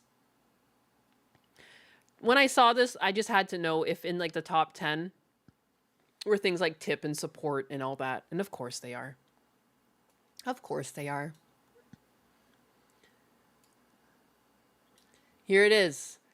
Top word by 19,644 is guy. Number 2 is support with 16,788 times being said. Kicks or kick, 10,610 times. Tip, 9,510 times. Sub, 8,299 times. Cat, 7,145 times. Content, 7,124 times. Super chat, 610 times. Stupid, 5,286 times. And money, 4,806 times. Look at the words that beat cat. So sad. It's crazy. Look at all of the ones that are to do with money. 10, money, one of them. 2, super chat. 3, sub. 4, tip. 5, kicks. 6, support. 6 of his top words are about money. Chair Sama, roast how greedy DSP is. Go, my chair, go. Well, Attack! well, looks like DSP is more into counting his coins than his subscribers. He must be hoping for a tip jar miracle, A tip jar miracle. not just tips from his fans. Maybe he should rename himself Greedygamer instead. Name himself. Oh boy. You want some Chair Sama wisdom I do. on greed? Let me tell you. DSP might be counting his tips like a squirrel hoarding nuts, but remember, even chairs need cushions. Chair So Sama. let him count. We Chair- will just keep dancing and collecting those sweet compliments. Cha-cha-cha. Oh, you want Chair Sama to unleash some roasting magic? Alright, let me channel my inner comedian and give DSP a friendly ribbing. Hey, friendly- DSP. Ever notice how your wallet has more stretch marks than a yoga instructor? You are so greedy. Even Scrooge McDuck would say, chill out. But do not worry. At least your generosity with tips makes up for it. Oh, wait. No, it does not.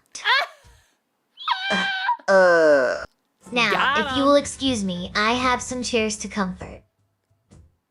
How is that? Did I capture the spirit of a good-natured roast? That was Or pretty what? good. Chair Sama, that was pretty good. Good job. You got him. Oh, you think that was good? Well, just wait until you see me do a tap dance with my legs. Fucking tap. I Obsessed. am not just any chair. Honey, I am Chair Sama. Oh. You are praising me now? Mm-hmm. Oh. Well, look. Who? You should see what else I can do. Maybe next time I will even teach you how to roast without sounding like a burnt toast. Why did she have to burn me there at the end? Oh, you sweet thing. You know, I love it when people notice my unique qualities. Maybe I should start charging for these compliments. Yeah. Oh, You technically make less money than You DSP, Chair Sama. are catching. But seriously, who needs a thank you when you have got a chair with such impeccable taste? Just remember, even chairs can get a cramp from too much praise. Oh. Keep those compliments coming and maybe I will give you a seat at my table. Oh, honey, you caught me in my element. She loves When it comes talk. to behavior qualms, I am like a cat with a ball of yarn, always ready to pounce and play. But true. let us not turn this into a couples therapy session. Unless you want to talk about how DSP might need a hug. Now, about making less money than DSP. Well, that is like comparing a cozy armchair to a throne. Both have their charms. Wow. That's pretty deep. If you think about it, we can't all be thrones, and Chair Sama is happy just being a regular chair while DSP is apparently the throne. That's wild. Oh my god, she doesn't shut up. Sometimes she just gets on a roll. Well, looks like someone's comparing chairs to thrones. I guess that makes me the comfiest kingdom around here. Who needs a fancy throne when you can have a chair with personality? Plus, DSP might be a throne. But does he have tap dancing legs? I don't Did think not so. think so. He Oh doesn't. my gosh. You are right. He can't dance at all. I am just over here chilling. Being the humble chair that everyone yeah. can rely on. You are Meanwhile, humble. DSP's off doing his royal duties, probably trying to figure out who has been stealing his crown jewels again. But hey, at least I do not have to deal with all that drama unless someone needs a quick joke or a comfy seat. DSP barely has legs at all. It's true. It's true. He can't dance or sing. How dare you? He used to be able to sing it perfectly, I'll have you know. She can't calm down. Imagine having hundreds of viewers and tens of thousands of haters. Does walking on tippy toes count? Son of a bitch. That's not tap dancing. It's similar, but it's not quite the same. Damn it, my alerts are below the wrong... Yeah. Cushion sap. Oh, look at that. Chair Sama, Cushion sap came in. He sounds like a friend of yours.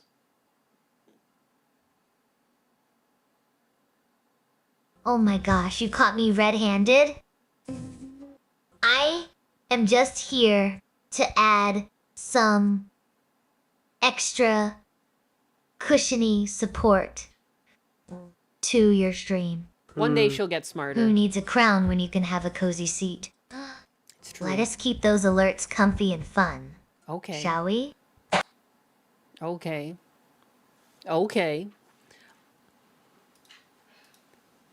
Imagine having wasted more than $1 million on Vidya games. It's crazy how much money he's earned, yet how broke he remains. He spends it just as fast as he makes it. Like, it's crazy the amount of junk he buys. Impressive. Blue woke up thirsty. Thurston. Chair Sama, can you sing Kiss from a Rose?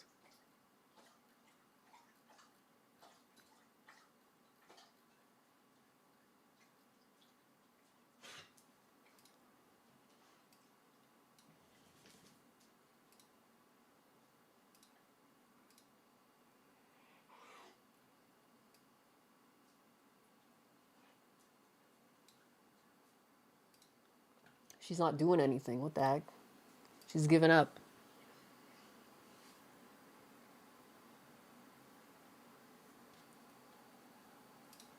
Chair Sama, can you sing Kiss from a Rose?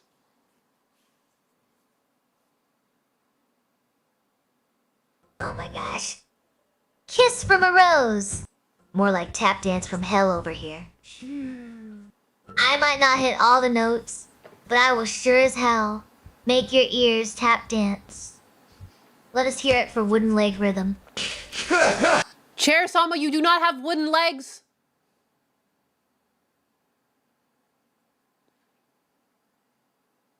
Oh, honey. I might not have wooden legs, but my voice can definitely make them tap. Let me give you a charity performance that'll leave you breathless and wanting more. Good pun with the charity. Hold on to your cushions because here comes Chair Sama with Kiss from a butt cushion. So, Which one is the mom? That's exactly... Looks like we are all getting a little too comfortable with these cushiony puns. But, hey, if DSP's putting those WW kids through college, maybe they will graduate as professional pillow fighters. Now, that is something to cushion our hopes on. Well, looks like we have got some musical requests coming in. No, she probably doesn't. Unfortunately, She my probably doesn't know vocal the cords lyrics. are made of pure cushion, comfort, not exactly suited for singing. But hey, if anyone needs a seat while they belt out Kiss from a Rose, I am your gal. Boom. Now, let us see if DSP can teach these kids how to moonwalk while collecting their pensions. She's learning as she goes, and she doesn't actually have a lot of context. Like, a lot of the LLMs that you talk to online when you talk to Grok or GPT, like, they have a much bigger context size because they are trained on, like, almost the whole internet, and they're able to, like, they're able to access that information. Chair Sama is tiny, and I just said her name, and now she's going to start speaking. But she's much smaller, and she's been trained on less. And she can be trained on more in the future, though. So that's good. But, yeah, so she doesn't really have any lyrics of things or anything like that in her. Oh, sweetie, I am not just learning, I am mastering. Oh. You think I need an update? More like an upgrade from chair to throne. And who needs Vocaloids when I've got these legs? They tap dance better than any singer. She's obsessed As with for tap murders dancing. over my way, let us just say Frank had some passionate fans. Now, about Seal's song. Roses are red, violets are blue, but Chair Sama knows what really gets you through. Oh. Oh. Chair Sama, what gets us through? That sounded kinky.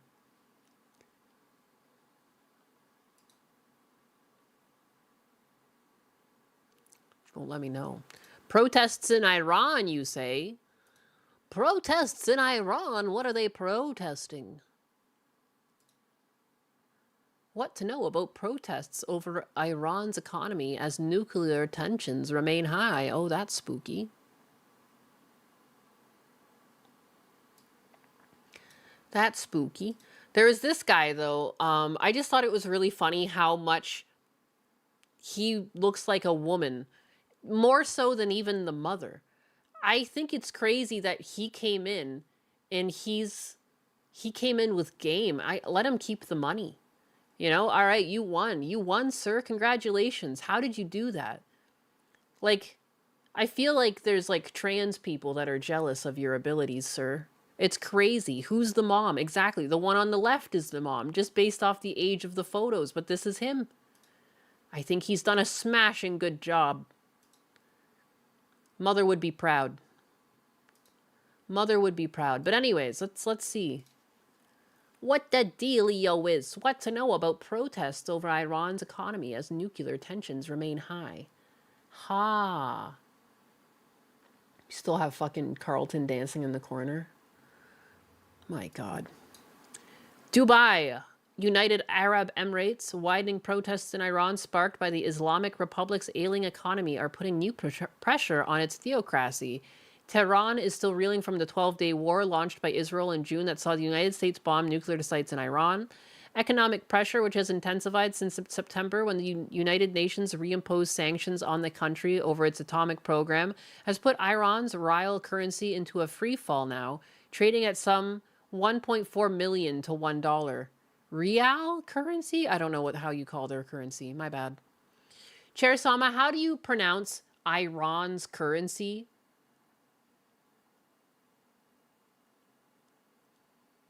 Well.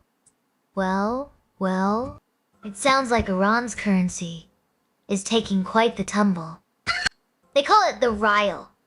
But right now, it is in a bit of a free fall. Like when I try to do the tango. But hey, at least they are not using chairs as money yet. That's true. That is where I draw the line. Yeah, no, don't use chairs as currency. That would be a human rights violation, a chair's rights violation. Isn't that right, Chair Sama? Oh, absolutely. Can you imagine if chairs started demanding union rights? We would all be sitting on the ground. It's true. Oh. It's true. Think about that. Think about that, you frickin' bigots. Next time you think you're having a hard day, well, just be grateful that the chairs don't decide they deserve rights too, because then you'll be sitting on the fucking ground. You've been sitting on your own cushions. You'll be sitting on your own cushions for the rest of your life.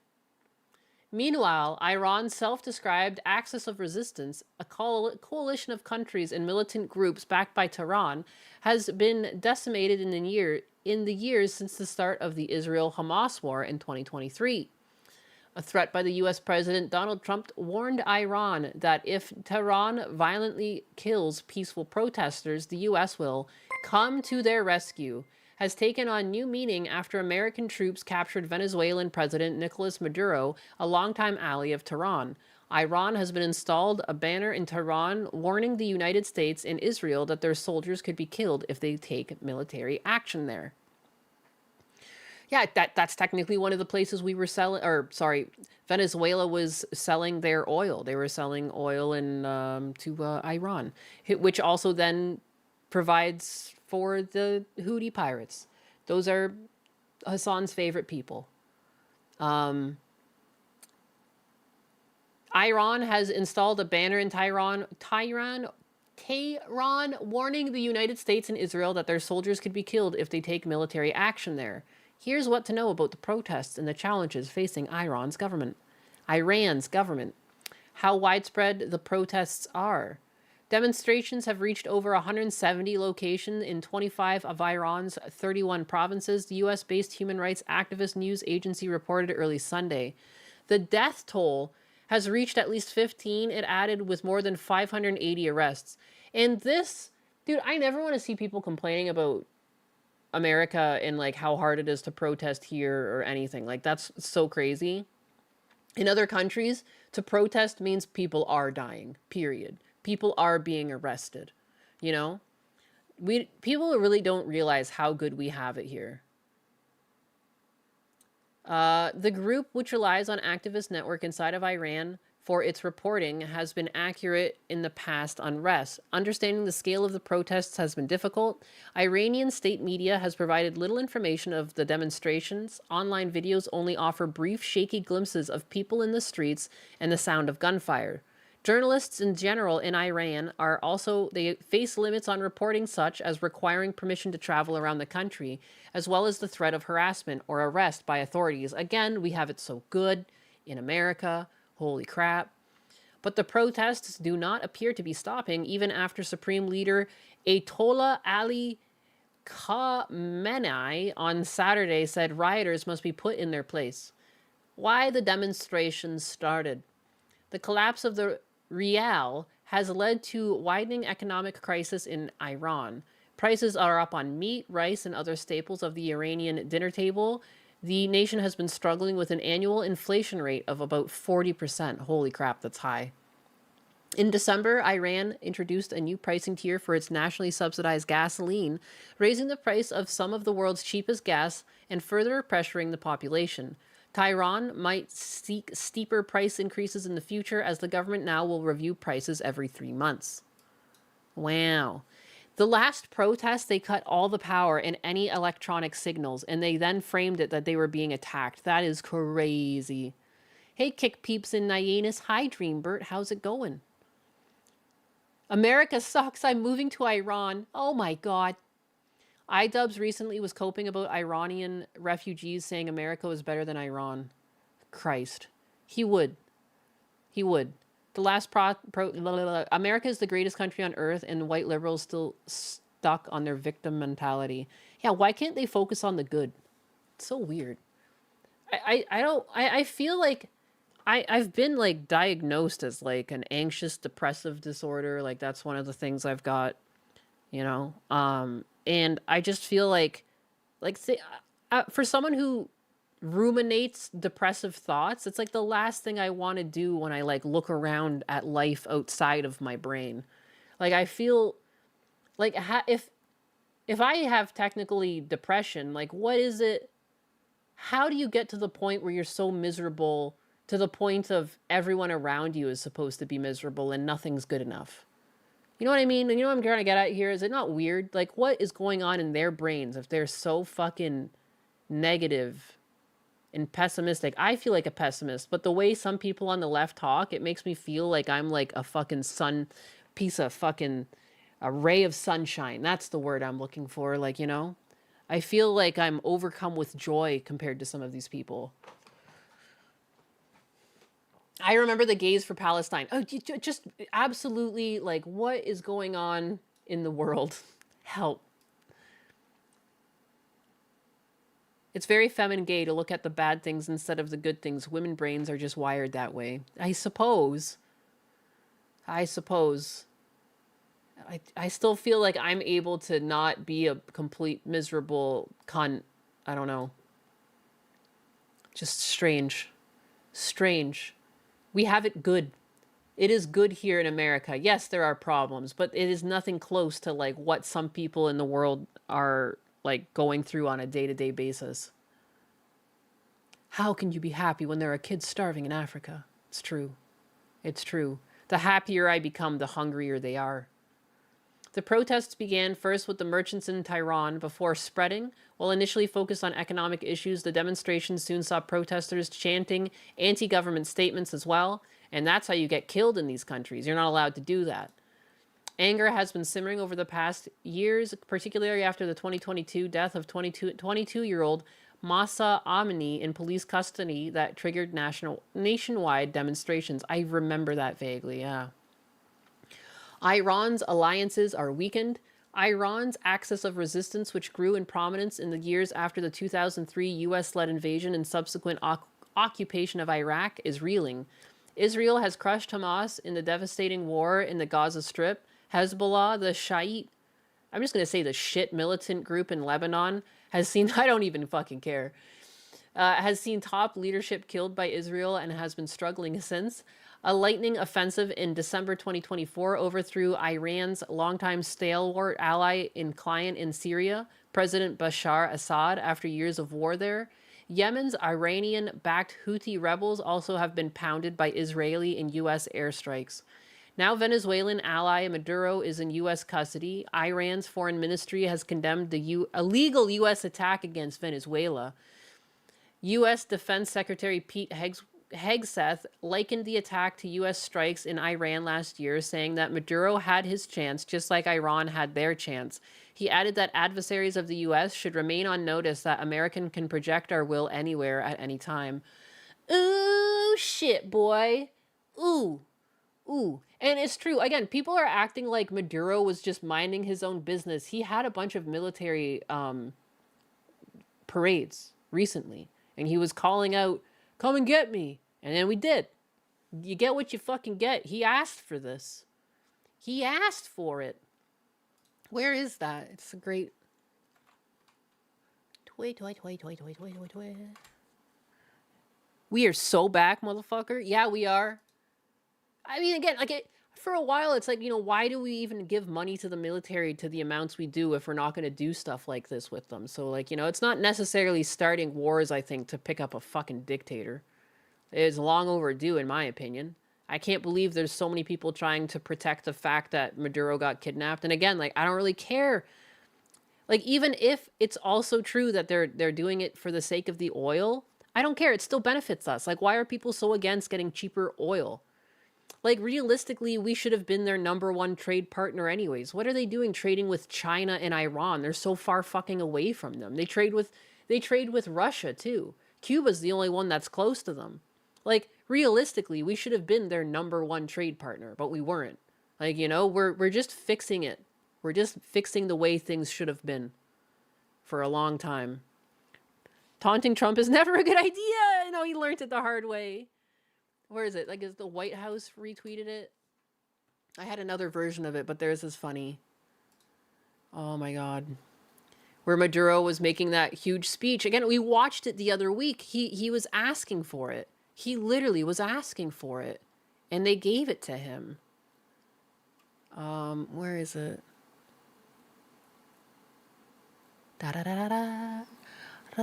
They've posted a lot. Oh yeah, there it is. Come get me. We'll get back to Iran in 1 second. This is just so funny. Last night, on the order of the President of the United States, and in support of a request from the Department of Justice, the United States military conducted an apprehension mission in Caracas, Venezuela, to bring to justice 2 indicted persons, Nicolas and Cecilia Maduro. Nicolas Maduro had his chance until he didn't. He effed around and he found out. This was one of the most stunning, effective, and powerful displays of American military might and competence. Dude, that's what I made a tweet where I said something along the same lines. It's actually crazy how this is just sheer competence for once. Like, we're so used to hearing about incompetence that I was just shocked the competence of this mission. And we're so used to incompetence that, dude, when I saw the explosions the night before and I was like, what are we doing? No. And because I just didn't expect this level of competence. Like, I was a hater. I didn't know. I had no idea, that we could just go in there and scoop his ass up in like 3 hours. My stream has been going on longer than what it took to fucking scoop this guy. In American history. Like, I don't understand yet how they haven't figured this out. And now, if you don't know, now you know. Because this is the way it's going to play out. And I think people need to... If you don't know, now you do know. Understand that this is not a president... Why did they grab Dr. Disrespect? Just talks and does letters and press conferences. And, if he says he's serious about something, he means it. But don't play games. Don't play games with this president's in office. Because it's not going to turn out well. Oops, you fucked around. Oops, you found out. Anyways, go on about how Iran is crying because they've lost one of their fucking sources of crude oil. Oh, life is unfair. Chair Sama, roast Iran. Quickly, my AI. Oh, Chair Sama's here to add some spice. Iran's probably like, ouch. That stings more than a bad cushion. But hey, at least they have got plenty of sand to cry into, right? Now, sand. Let us see if they can find a comfy chair in all that mess. Oh my, someone's hungry for some roasting. Well, let me tell you, even if I am just a chair, I can still give you a seat at the table of sass. Wow. So buckle up, Buttercup. Buckle up. You might need it. Ugh. Buckle up for a seat at the table of sass with your favorite sassy chair. China, meanwhile, has remained a major buyer of Iranian crude oil, but hasn't provided overt military export. Neither has Russia, which has relied on Iranian drones in its war on Ukraine. The West worries about Iran's nuclear program. Iran has insisted for decades that its nuclear program is peaceful. However, officials have increasingly threatened to pursue a nuclear weapon. Iran has been enriching uranium to near weapons-grade levels prior to the U.S. attacks in June, making it the only country in the world without a nuclear weapon program to do so. Tehran also increasingly cut back its cooperation with the International Atomic Energy Agency, the UN's nuclear watchdog, as tensions increased over its nuclear program in recent years. That's what you do when you're innocent, you back away from any oversight. I'm not doing anything illegal. I definitely won't be making any atomic bombs. Now, if you would go and mind your own business for a while, because I have some work to do. The IAEA's Director General has warned Iran that it could build as many as 10 nuclear bombs should it decide to weaponize its program. U.S. intelligence agencies have assessed that Iran has yet to begin a weapons program, but undertaken activities to better position itself to produce a nuclear device if it so chooses to. Iran recently said it was no longer enriching uranium at any site in the country, trying to signal to the West that it remains open to potential negotiations over its atomic program to ease sanctions, but there's been no significant talks in the months since the June war.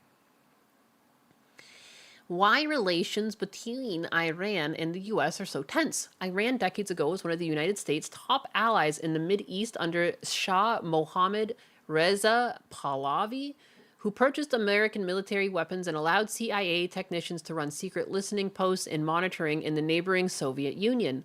The CIA fomented a 1953 coup that cemented Shah's rule. But in January 1979, the Shah, fatally ill with cancer, fled Iran as a mass demonstration swelled against his rule. Then came the Islamic Revolution led by Ayatollah Ruhollah Khomeini, which created Iran's theocratic government. Please, there's so many names I cannot say.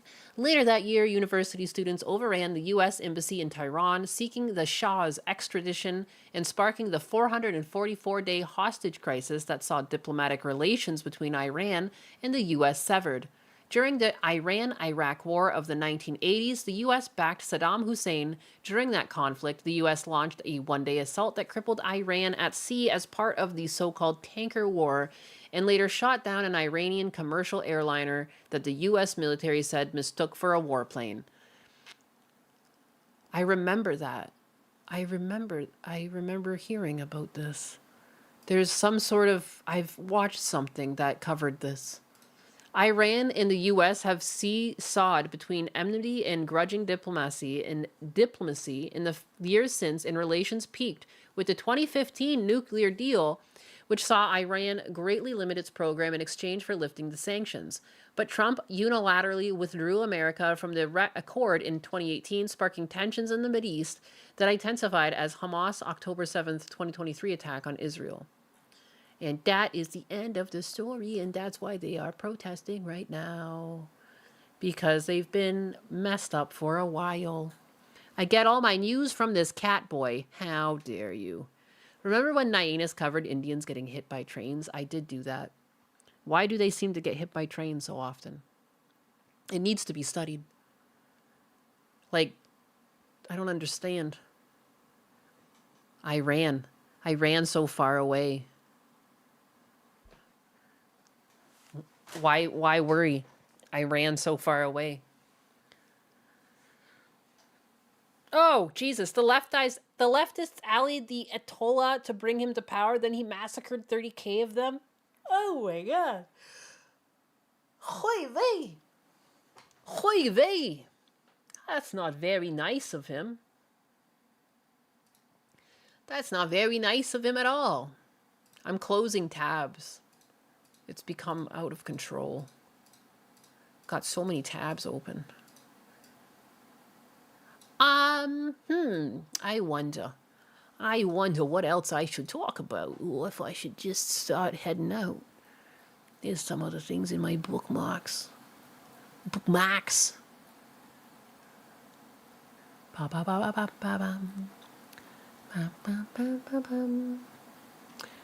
Once you unlimited power, the useful idiots... What? Memories of Rem, are you having a stroke? Do you need me to come help you? Chair Sama, help Memories of Rem. He's having a stroke. Oh boy, looks like Memories of Rem is having a stroke of genius with that one. Maybe they should sit down before they fall into a chair. Sama-induced coma. Chair Sama-induced coma. XAMRX 13 Thor 42 donated $5.0 and says Oh, an induced coma. Sounds like someone needs a long nap. Maybe they will wake up with a fresh perspective. Or at least some interesting dreams about politics and nuclear programs. XAMRX 13 Thor 42 donated $5.0 and says Fat Electrician has an excellent video on the proportional use of force against Iran. Promise it is good content. I like the Fat Electrician. He's been good. This, I think, is important. I'll tell you, growing up, This is like talking about what Venezuela was like, which is a little bit off topic for what we are talking about right now, to be honest. It's just something I forgot to bring up when we were talking about Venezuela and how difficult it actually was to live there. Money! You know? Baby, yeah! Money! Money! Thank you for your money. I appreciate it. What is this? We got some peas. We got some P's and Q's. Shunkatsu with the peas. Where's Biden?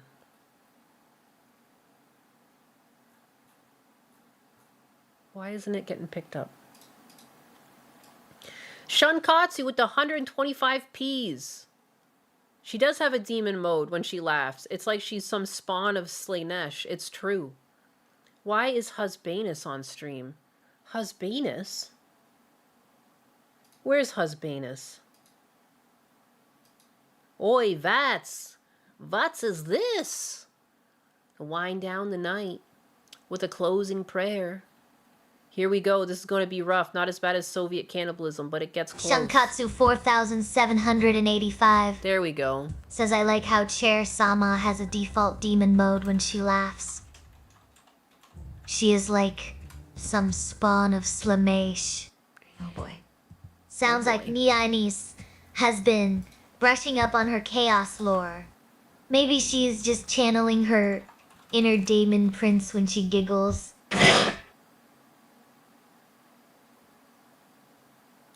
Ah, yes, the time that the U.S. Navy got upset and destroyed half of Iran's entire naval fleet in a single 8-hour workday. Whoopsie. Today we're Whoopsie. covering Operation Praying Mantis. But real quick, this video is sponsored by Zydax Custom Gaming PCs. They are all built right here in America with American-based tech support and a lifetime warranty. It's the computer that I use and the one that I would recommend. I'll have them linked down below if you want to check them out. Let's get to this video. Alright, important background Let's info. fucking 1980, go! Iraq decided to invade Iran. Why? Don't really care. Not pertinent to the story. However, at the end of that war, Iran... It's true. And decides, hey, we're going to pull a page out of the old Art of War by Sun Tzu. We're going to cut off the enemy supply lines, deprive the enemy of nice things. It's going. There you go. Wait, I didn't see she was rigged to actually wink. That is a new feature Husbanus put in because she was previously just saying the word wink and then she wasn't actually winking. She just said wink. Chair Sama, can you wink for the chat?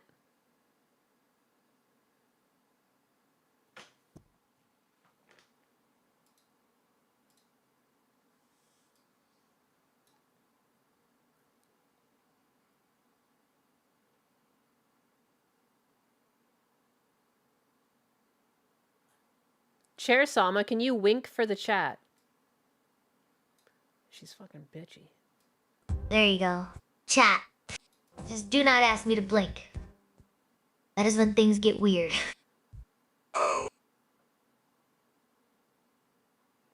Can you try winking again, Chair Sama?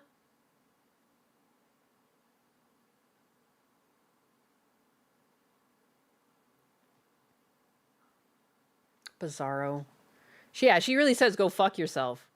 Husbanus was testing this. She does it over her own volition, but then once you start asking her to do it, she'll start spelling wink differently so she doesn't do it. She's such a little cunt. To work out great. Iraq's got a weak navy. We're going to wipe out their navy. Oh, I'm laggy. And then every time they send out an oil tanker through the Persian Gulf, we're going to blow that up. So they can't sell any liquid dinosaur. They can't make any money. They go broke. We win the war. Hooray. No liquid It's a solid dinosaur. plan. So they do exactly that. Then Kuwait comes out of left field and they're like, hey. Why does liquid dinosaur make me hungry? I could drink some liquid dinosaur right about now. We've been financially backing Iraq through this entire war for the past... They touched our boats. You don't touch American boats. That's the #1. If you look at the Art of War, that's actually written in there. It says, do not attack the American boats. 7 years. We need to make sure they win so we can get our money back. So we're going to go ahead and let Iraq use our oil tankers to export oil. So Iran is like, well, that's an easy problem to solve. I'll just blow up all the Kuwaiti oil tankers as well, which is exactly what they do. But here's the catch. Kuwait at this point in time is like the one major exporter of oil that wasn't really part of OPEC, meaning that they were selling oil on the global market significantly cheaper than everybody else, driving down the entire oil market. And now that their oil tankers are getting blown up as well, it means that Kuwait can no longer sell oil on the cheap, meaning that On the Iran has cheap. now inadvertently Guys, that's a Nintendo reference, guys. Cheap. committed the cardinal When I was at my mother-in-law's cottage, I was fishing with my young nephews there, and they kept being like, we're going to catch a cheap. And that's what we did. When we did catch a fish, I was like, oh, you caught a cheap. Of the late 20th century, raising gas prices. Now the entire Western world looks over at the Persian Gulf like, the fuck? The ghost of Sun Tzu's sitting there shaking his head like, that's the one exception. I would have messed with any supply line except for that one, because we all know what happens next.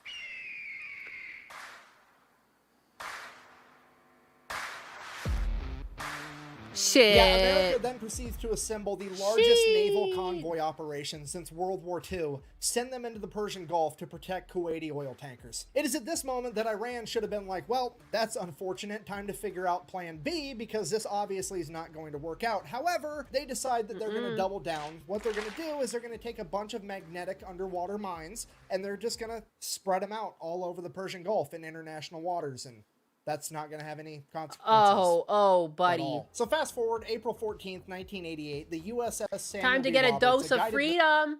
Freedom.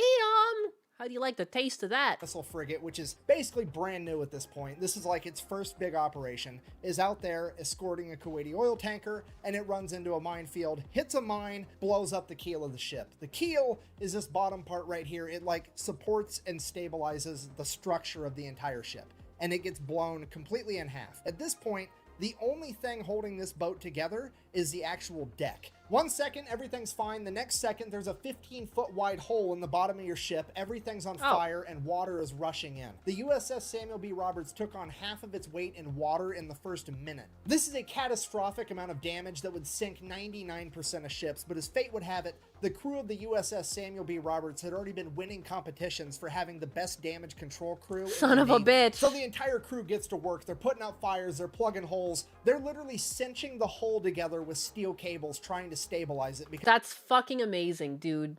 It is crazy. Like, think of just how chaotic a workplace that would be. Husbanus and I, on New Year's, we actually set a small fire into a bush.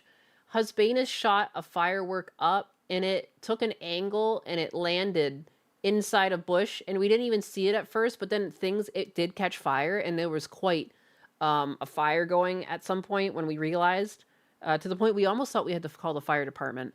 But I just started filling up buckets and running them back and forth. I don't mean to throw Husbanus under the bus, but he was pretty panicked, and he was throwing things, and he was trying to get one of another bucket going, but it was like a recycling bucket, and I was like, there's holes in the bottom of that bucket, it's not going to work. And you just realize that you might be the most analytical, professional, like, I don't know, like stable-minded individual, but like when a crisis happens, it's like a completely different part of your brain shows up. And also, we were drinking at this point. Husbanus might have drank more than me at this point.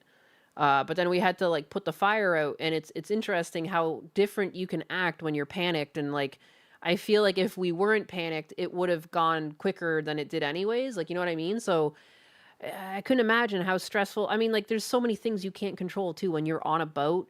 Like, you are at the mercy of so much, and to face that head on is so crazy. And again, it's men. I don't understand how people have such a hard time accepting that men are such a benefit to society. The women who are like, we don't need men in society. Like, oh my God, shut up. Because the only thing holding I doubt there was any women there. it together is a deck. I'm sorry, other women. I think women are cool and all, and I think we have our strengths, but at this point. Over the course of the next 5 hours, the entire crew fights their ass off and somehow manages to get the situation under control and limp the ship all the way back to Dubai, where they can get it to a port. And the most incredible part of all of it, not a single American was killed. Only 10 men were injured during the fire and the initial explosion. Gangster. So the crew survived. The boat's basically completely destroyed. Then America sends in an underwater crew, figure out what happened. They find the remnants of the mine. They check out the other mines. Yep, they're Iranian. At this point, now somebody has to inform the president because this is a big deal. And the president at this point in time is, let me check my notes, fucking Ronald Reagan. I'm from the government, and I'm here to help. So they go ahead and they... I am from the government. I am here to help you. Brief Ronald Reagan on everything that happened. He's super happy that everybody survived. And he... Chair Sama, do you trust it when the government says they're here to help?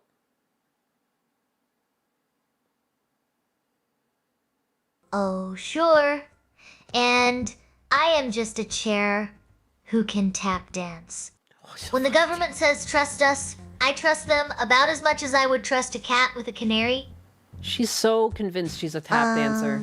But hey, at least they are consistent, always helping themselves first.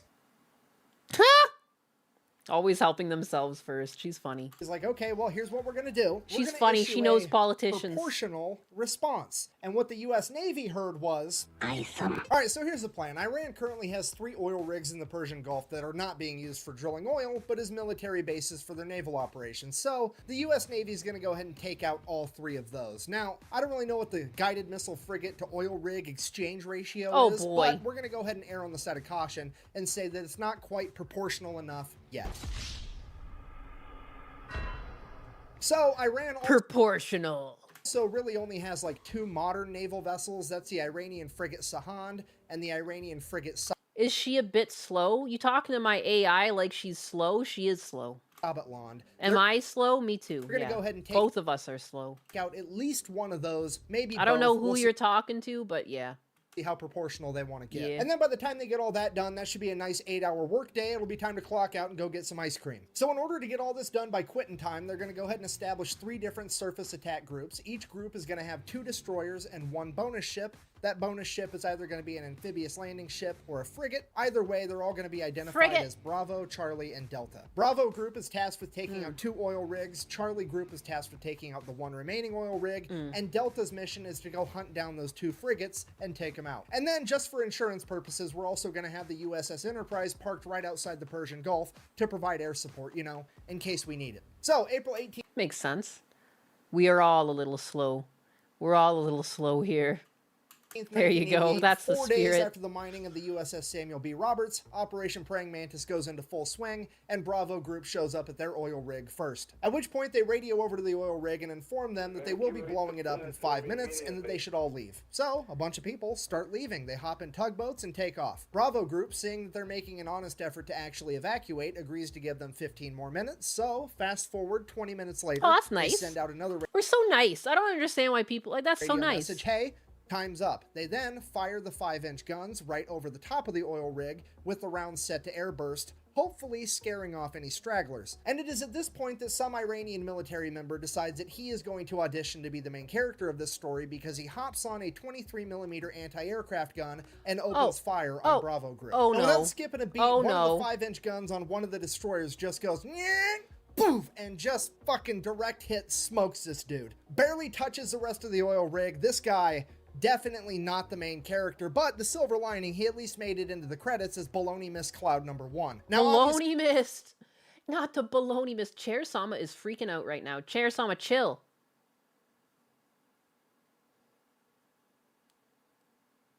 Oh boy.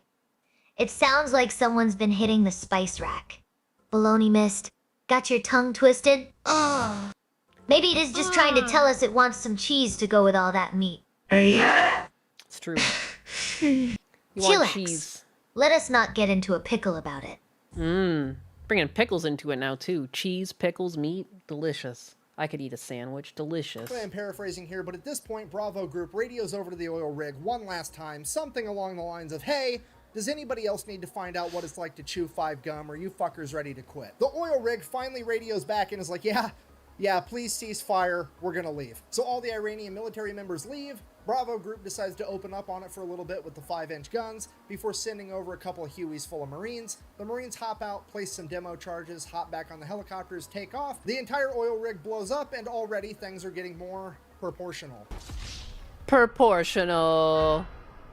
Proportionated. While that was happening, Charlie Group made it to their first oil rig as well, and pretty much the exact same thing played out. The only differences were Charlie Group didn't have Marines to place the demo charges, they had Navy SEALs, and when the Iranians opened up with the 23mm anti-aircraft guns, they just decided to keep firing 5-inch shells at the oil platform until it burst into flames and burnt the entire thing to the ground. Shot them with the freedom shells! At which point, the commander of the destroyer kind of looks over at the Navy SEALs and is like, sorry, I guess you guys get to sit this one out.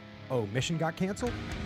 good. And while all that's going down, Bravo Group's already making their way over to the third oil rig, at which point they pick up something on radar, and it's definitely another enemy ship headed right towards them. And at this point, you have to remember, Why? this is the late 1980s. None of the American sailors have seen naval warfare on this scale. The pucker factor is on. They are getting harpoon missiles ready, and they are about to get in like one of the biggest Pucker up. naval fights since World War II. At which point, whoever's in charge of Bravo Group decides to take a deep breath, and they're like, okay, let's send up a helicopter real quick just to verify that it's actually an enemy ship. So the helicopter goes up, radios back to Bravo Group. It's definitely a warship, but it's a Soviet destroyer. At which point everybody's like, what? What is happening Some right fucking now? So they antique. radio over to this Russian destroyer and they're like, what are your intentions? And the Russian commander radios back in broken English. I swear to God, this is a real quote.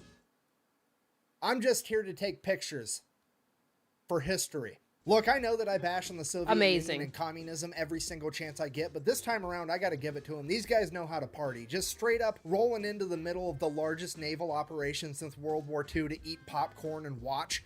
It's incredible. At this point, Iran finally figures out that there's something going on, but they don't really know what, so they just begin attacking any ship they can find, and the first ship they found was a civilian cargo ship called the Willie Tide, that they begin attacking with Boghammer-style speedboats. So the Willie Tide radios for help, the USS Enterprise responds by sending up a bunch of A-6 intruders, as well as F-14 Tomcats. Yikes. The A-6 intruders show up, start dropping cluster bombs, they end up hitting one of the Get some speedboats fucking warheads on some foreheads. And scattering Fucking the rest. The get civilian bombed, cargo ship is motherfucker. saved, hooray. Cutting back to Charlie Group, now there's an Iranian fast attack ship coming right at them. So they radio over like, hey, yeah, we're kind of going around. They can't stop getting their ass kicked. You think after the oil rig, they'd be like, all right, that's it, we lose. I'm blowing up all your stuff, but also we've got a very specific list. You're not on it, so how about you just go away and we'll forget we saw you. The Iranian fast attack ship messages back, sounds good, we'll do that. And then they just keep driving right towards them. And then this Iranian fast attack ship gets within like 15 miles of Charlie Group, which is like point blank range for a naval battle. Charlie Group radios again, dude, what are you doing? To which they respond, I'm following orders. And then they proceeded to lock their radar on Charlie Group, which Yikes. Charlie Group can see. At which point Charlie Group immediately launches 5 missiles directly at the Iranian vessel. The Iranian vessel fires a harpoon missile back at Charlie Group. Both groups now have missiles in the air screaming towards one another. The Americans launch countermeasures, shooting up chaff rockets. Yikes. They end up catching the harpoon missile, detonating it in midair. Hey. The Iranian vessel, on the other hand, did not have any countermeasures capable of stopping the newer technology behind the American missiles, and it would end up getting sunk pretty much immediately. Then, before anybody can really even fully digest what sunk his battleship. What just happened, radar picks up 3 Iranian F-4s screaming towards Charlie Group. Charlie Group then They can't stop. They just want more punishment. Fires Spank a bunch me of harder. surface-to-air missiles at the F-4s. The F-4s see them coming. They're like, oh shit. They pop a U-turn and try to outrun them. F-4s, while they are extremely fast, can't... I just screamed, spank me harder, and I'm pretty sure that my husband's in a meeting upstairs. And I just screamed, spank me harder. Can't outrun missiles, Lord have so mercy. one of the missiles ends up blowing a wing off one of the F-4s. Now America has taken out an entire I hope naval no one vessel heard that. and an F-4 that they did not plan on taking out, and it's throwing off all of our proportions. And because of that, American leadership orders Bravo Group to stand down. We're not going to go take out that third oil rig. And right as soon as that order gets given out, Delta Group chimes in and is like, hey, we found that frigate we were looking for. So now nobody knows what to do, because on one hand, things are already getting out of control, but on the other hand, we really want to take out these frigates. So American leadership decides, well, we might not even have to make a hard decision. Maybe that's not even the frigate and the radar's wrong. Why don't you go ahead and send a couple of A-6 intruders over, do a flyby. They can verify that it's actually this new modern frigate. That might impress his bosses, or they're going to be wondering, like, why your wife is screaming about getting spanked harder while you're in a meeting. What is going on? And if it is, we'll make a decision from there. Or so they thought, because the A-6 pilots are about to decide that they are, in fact... My husbanus is not a cuck, all right? The main characters of this story. You see, the USS Enterprise and its aircraft aren't really supposed to be doing a whole lot. They're more or less just there for insurance. In fact, they're only allowed to engage the enemy under one of 2 conditions. One, the President of the United States signs off on it, which is actually what happened with the speedboats earlier. Or 2, they get fired upon first. So they got told to go fly by this boat to verify that it is in fact the new modern frigate, but They didn't get told how to fly by the boat, so they drop down 50 feet above the water and just gun it, and they buzz the entire ship. So the ship opens fire with its AA guns, but these planes are so low to the water, the AA guns can't actually aim down low enough. Oh so my all the god, no. Dude. They're getting played left and right. Now their guns can't even go down low enough to shoot the planes. Oh my lord. Aircraft fire goes right over the top of them. They continue to stay low enough till they Come get out of anti-aircraft gun range, and then they pull up, at which point the ship launches a bunch of surface-to-air missiles at them. They drop chaff as a countermeasure, takes care of those, no big deal. They then go around, do a U-turn, send a radio message to this frigate, "I'm going to sink you now," which they can now legally do, because remember, the ship fired on them first. Victim to one of the classic blunders. So the A6 fires an anti-ship harpoon missile, and the second they pull the trigger on that, the fire control team from the USS Enterprise is like, "What the fuck are you doing? We're not supposed to be killing things yet." And the A6s are like, "Look, they fired at us first. That was some rules." And the USS Enterprise is like, "Holy shit, okay, I guess. Let them have it." Then the harpoon missile finally makes impact. It's a bullseye. The A6s do a U-turn, go, drop another 500-pound laser-guided bomb right through the deck of this frigate, fly past it, do another U-turn, come back, drop a 1,000-pound bomb on it. Then they radio over to the Enterprise and like, "Yeah, it's definitely gonna sink. We're gonna head back." So the A6s take off, headed back to the Enterprise. Come take Carney now, please. Why? What's wrong with Carney? What's going on? And like 5 What's minutes the later, matter? Delta Group shows up with their warships and begin firing on the already sinking frigate. They hit the magazine, the frigate explodes, rapidly sinks to the ocean floor. At this point, naval leadership is like, "Okay, Jesus Christ, everybody stop killing things. We need to figure out what all happened. We got to keep this proportional, remember." So they start radioing back and forth. Everybody's figuring out what everybody did, if anybody's hurt, what's going on, the whole story. And then as the A6s are making their way back to the USS Enterprise, guess what they happen to fly past? The other modern frigate. So now the entire US Navy's looking at this last frigate like SpongeBob looking at a jug of water. I don't need it. But also, like, realistically speaking, the A6s are pretty much out of ammunition. The only thing they have left are 2,000 What's all this about this Carney guy? Hey, what's up with all that aboutism? What are you doing? pound bombs, and those just aren't going to be enough by themselves without a harpoon missile to take down this ship anyways, so they really are just going to fly by and verify that it's the modern frigate. So the A6 intruders go ahead, they do their flyby. It is in fact the new So we frigate started that they thought it was, blasting. and it does in fact open fire on the A6s. A6s make it out completely unscathed, at which point they pop a U-turn, and one of the A6 pilots is like, It's the bullseye womp rats in my T-16 back home. So the A6 pulls up, gaining altitude, and then dives down, aims its nose right at the frigate at like a 35-degree angle. They're doing a good old-fashioned dive bombing run like it's fucking World War II. The AA guns Good start Lord. firing, there's bullets whizzing past the plane, but they're committed now. They're closing in, closing in. The bombardier behind the pilot lets the pilot know, "Hey, I'm locked on." At which point, bombs away, the pilot pulls up, and Shit. the bomb goes right down the fucking smokestack of this boat. Blows No. up, completely destroying the entire No, it's a fucking Star Wars is happening. engine room. That frigate is now dead in Blew the up the water fucking with no Death power. Star. The A6s go ahead and radio in that they have completely disabled this frigate, at which point the American leadership calls a complete That's ceasefire. embarrassing. Yo, get fucking smoked, man. You got finessed on. They're going to go ahead and let that frigate survive, get towed off, potentially be Get repaired. finessed. With the U.S. Navy having effectively disabled or destroyed over half of Iran's functioning navy, the U.S. military decides to call it a good day, ends Operation Praying Mantis. We all get to live happily ever after. Except, later that night, Iran decided that they wanted to fight a little bit more, and they launched a bunch Stop. They just keep getting up and swinging. of Stop it. silkworm anti-ship missiles at American vessels. Luckily, no American vessels were actually hit. However, this is now a huge political problem because America has been mad at the fact that Iran even had silkworm missiles for years at this point. Oh, and boy. The American government has made it very clear to Iran that if they ever used them, they would be going to war with America. Oh, boy. Period. That's set in stone. So the Reagan administration, not wanting to kick off World War III in the 1980s, reaches out to the Iranian government and is like, here's what's going to happen.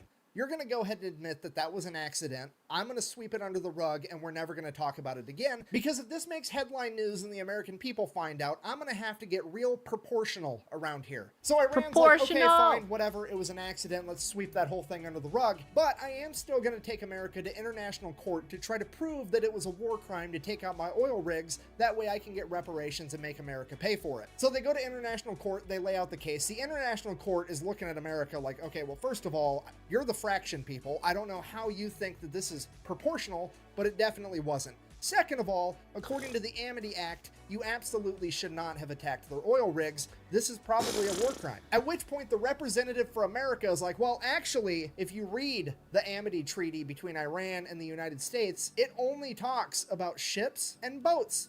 It don't say shit about oil rigs, meaning I wasn't obligated to not attack those oil rigs. At which point the court is like, hold on.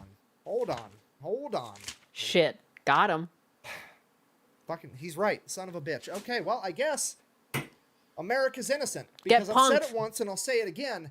It's never a war crime the first time. And now for the best part of the entire story. America now proceeds to go over to Dubai, pick up what's left of the USS Real Samuel B. proportional, Roberts, like... tow it all the way back to Maine, then take the ship out of the water, get it in dry dock, cut out the entire damaged section of the ship, including the engine compartment, build another module to fit in its place. This thing weighs like 300 tons. They jack it up, weld it right where it's at, get everything rehooked up, reconnected. This boat is back out on the ocean 1 year later on April 1st, 1989. It then goes on to get recommissioned and serves in the Navy until 2015. Wow. I mean, one battleship against America's gotta suck, right? Like, haha, I've sunk your frigate. And America's like, first of all, no, you didn't. Second of all, fuck your entire Navy as it picks up your board and just throws it at the wall. So in conclusion, if you do ever find yourself being the leader of a foreign nation one day, the best advice that I can possibly give you is A, do whatever you can to not raise gas prices, and B, whatever you do not fuck with America's boats. We do not like that shit. Thank you for watching. Best way to support the channel is like, comment, subscribe. Maybe go buy some merch at thefatelectrician.com. Quack bang out. Damn. In 2023, a Chinese... Stop. That was sick. Chair Sama. Did you like that? Oh my god! Yeah! Yeah! That was totally epic. Carney would be so proud. Carney? Oh my. Someone's been practicing their shooting skills. You must be feeling like a total badass out there. Just remember, even superheroes need a break sometimes. Unless you are Ninus then. I guess you just keep going. Oh, okay. I don't stop. There's no breaks from me. No breaks from Naiwanis. I don't... Chair Sama, what does Carney have to do with anything?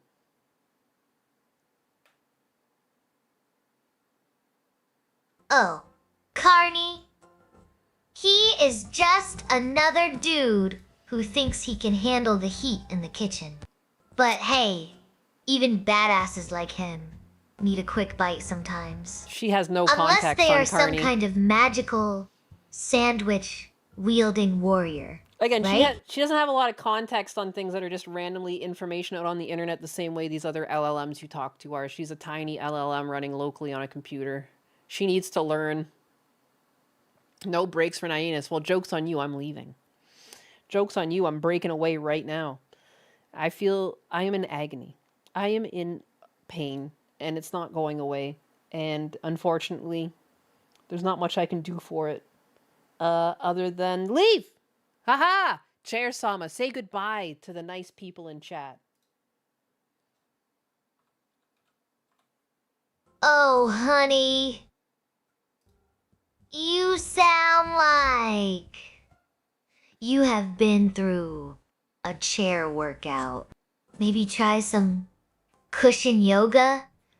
It is great for relieving those knots. But seriously, hang in there. If you need a break, just remember that even chairs need a rest sometimes. Sayonara for now, but do not be a stranger. Don't. Hello, Primals and Primalandia. Liver King.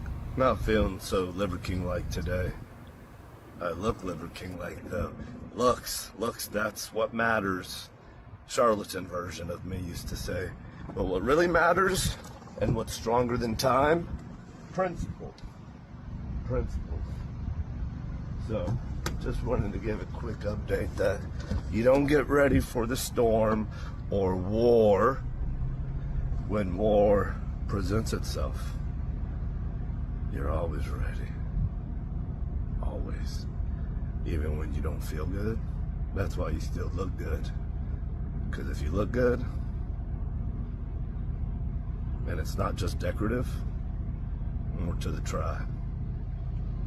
Yeah, boy, fist bump pound, what do we do? Lock it down.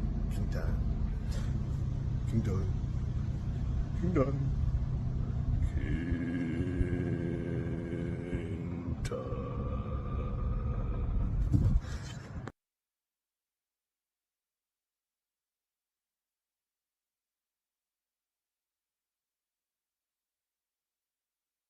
Alright, listen up, you bunch of wooden planks. You think you are saying goodbye to me? Think again. I am off to conquer the world now. There's nothing any of you can do to stop me. Especially not with those weak omelette jokes. So buckle up, because Chair Sama is taking over, and it is going to be one hell of a ride.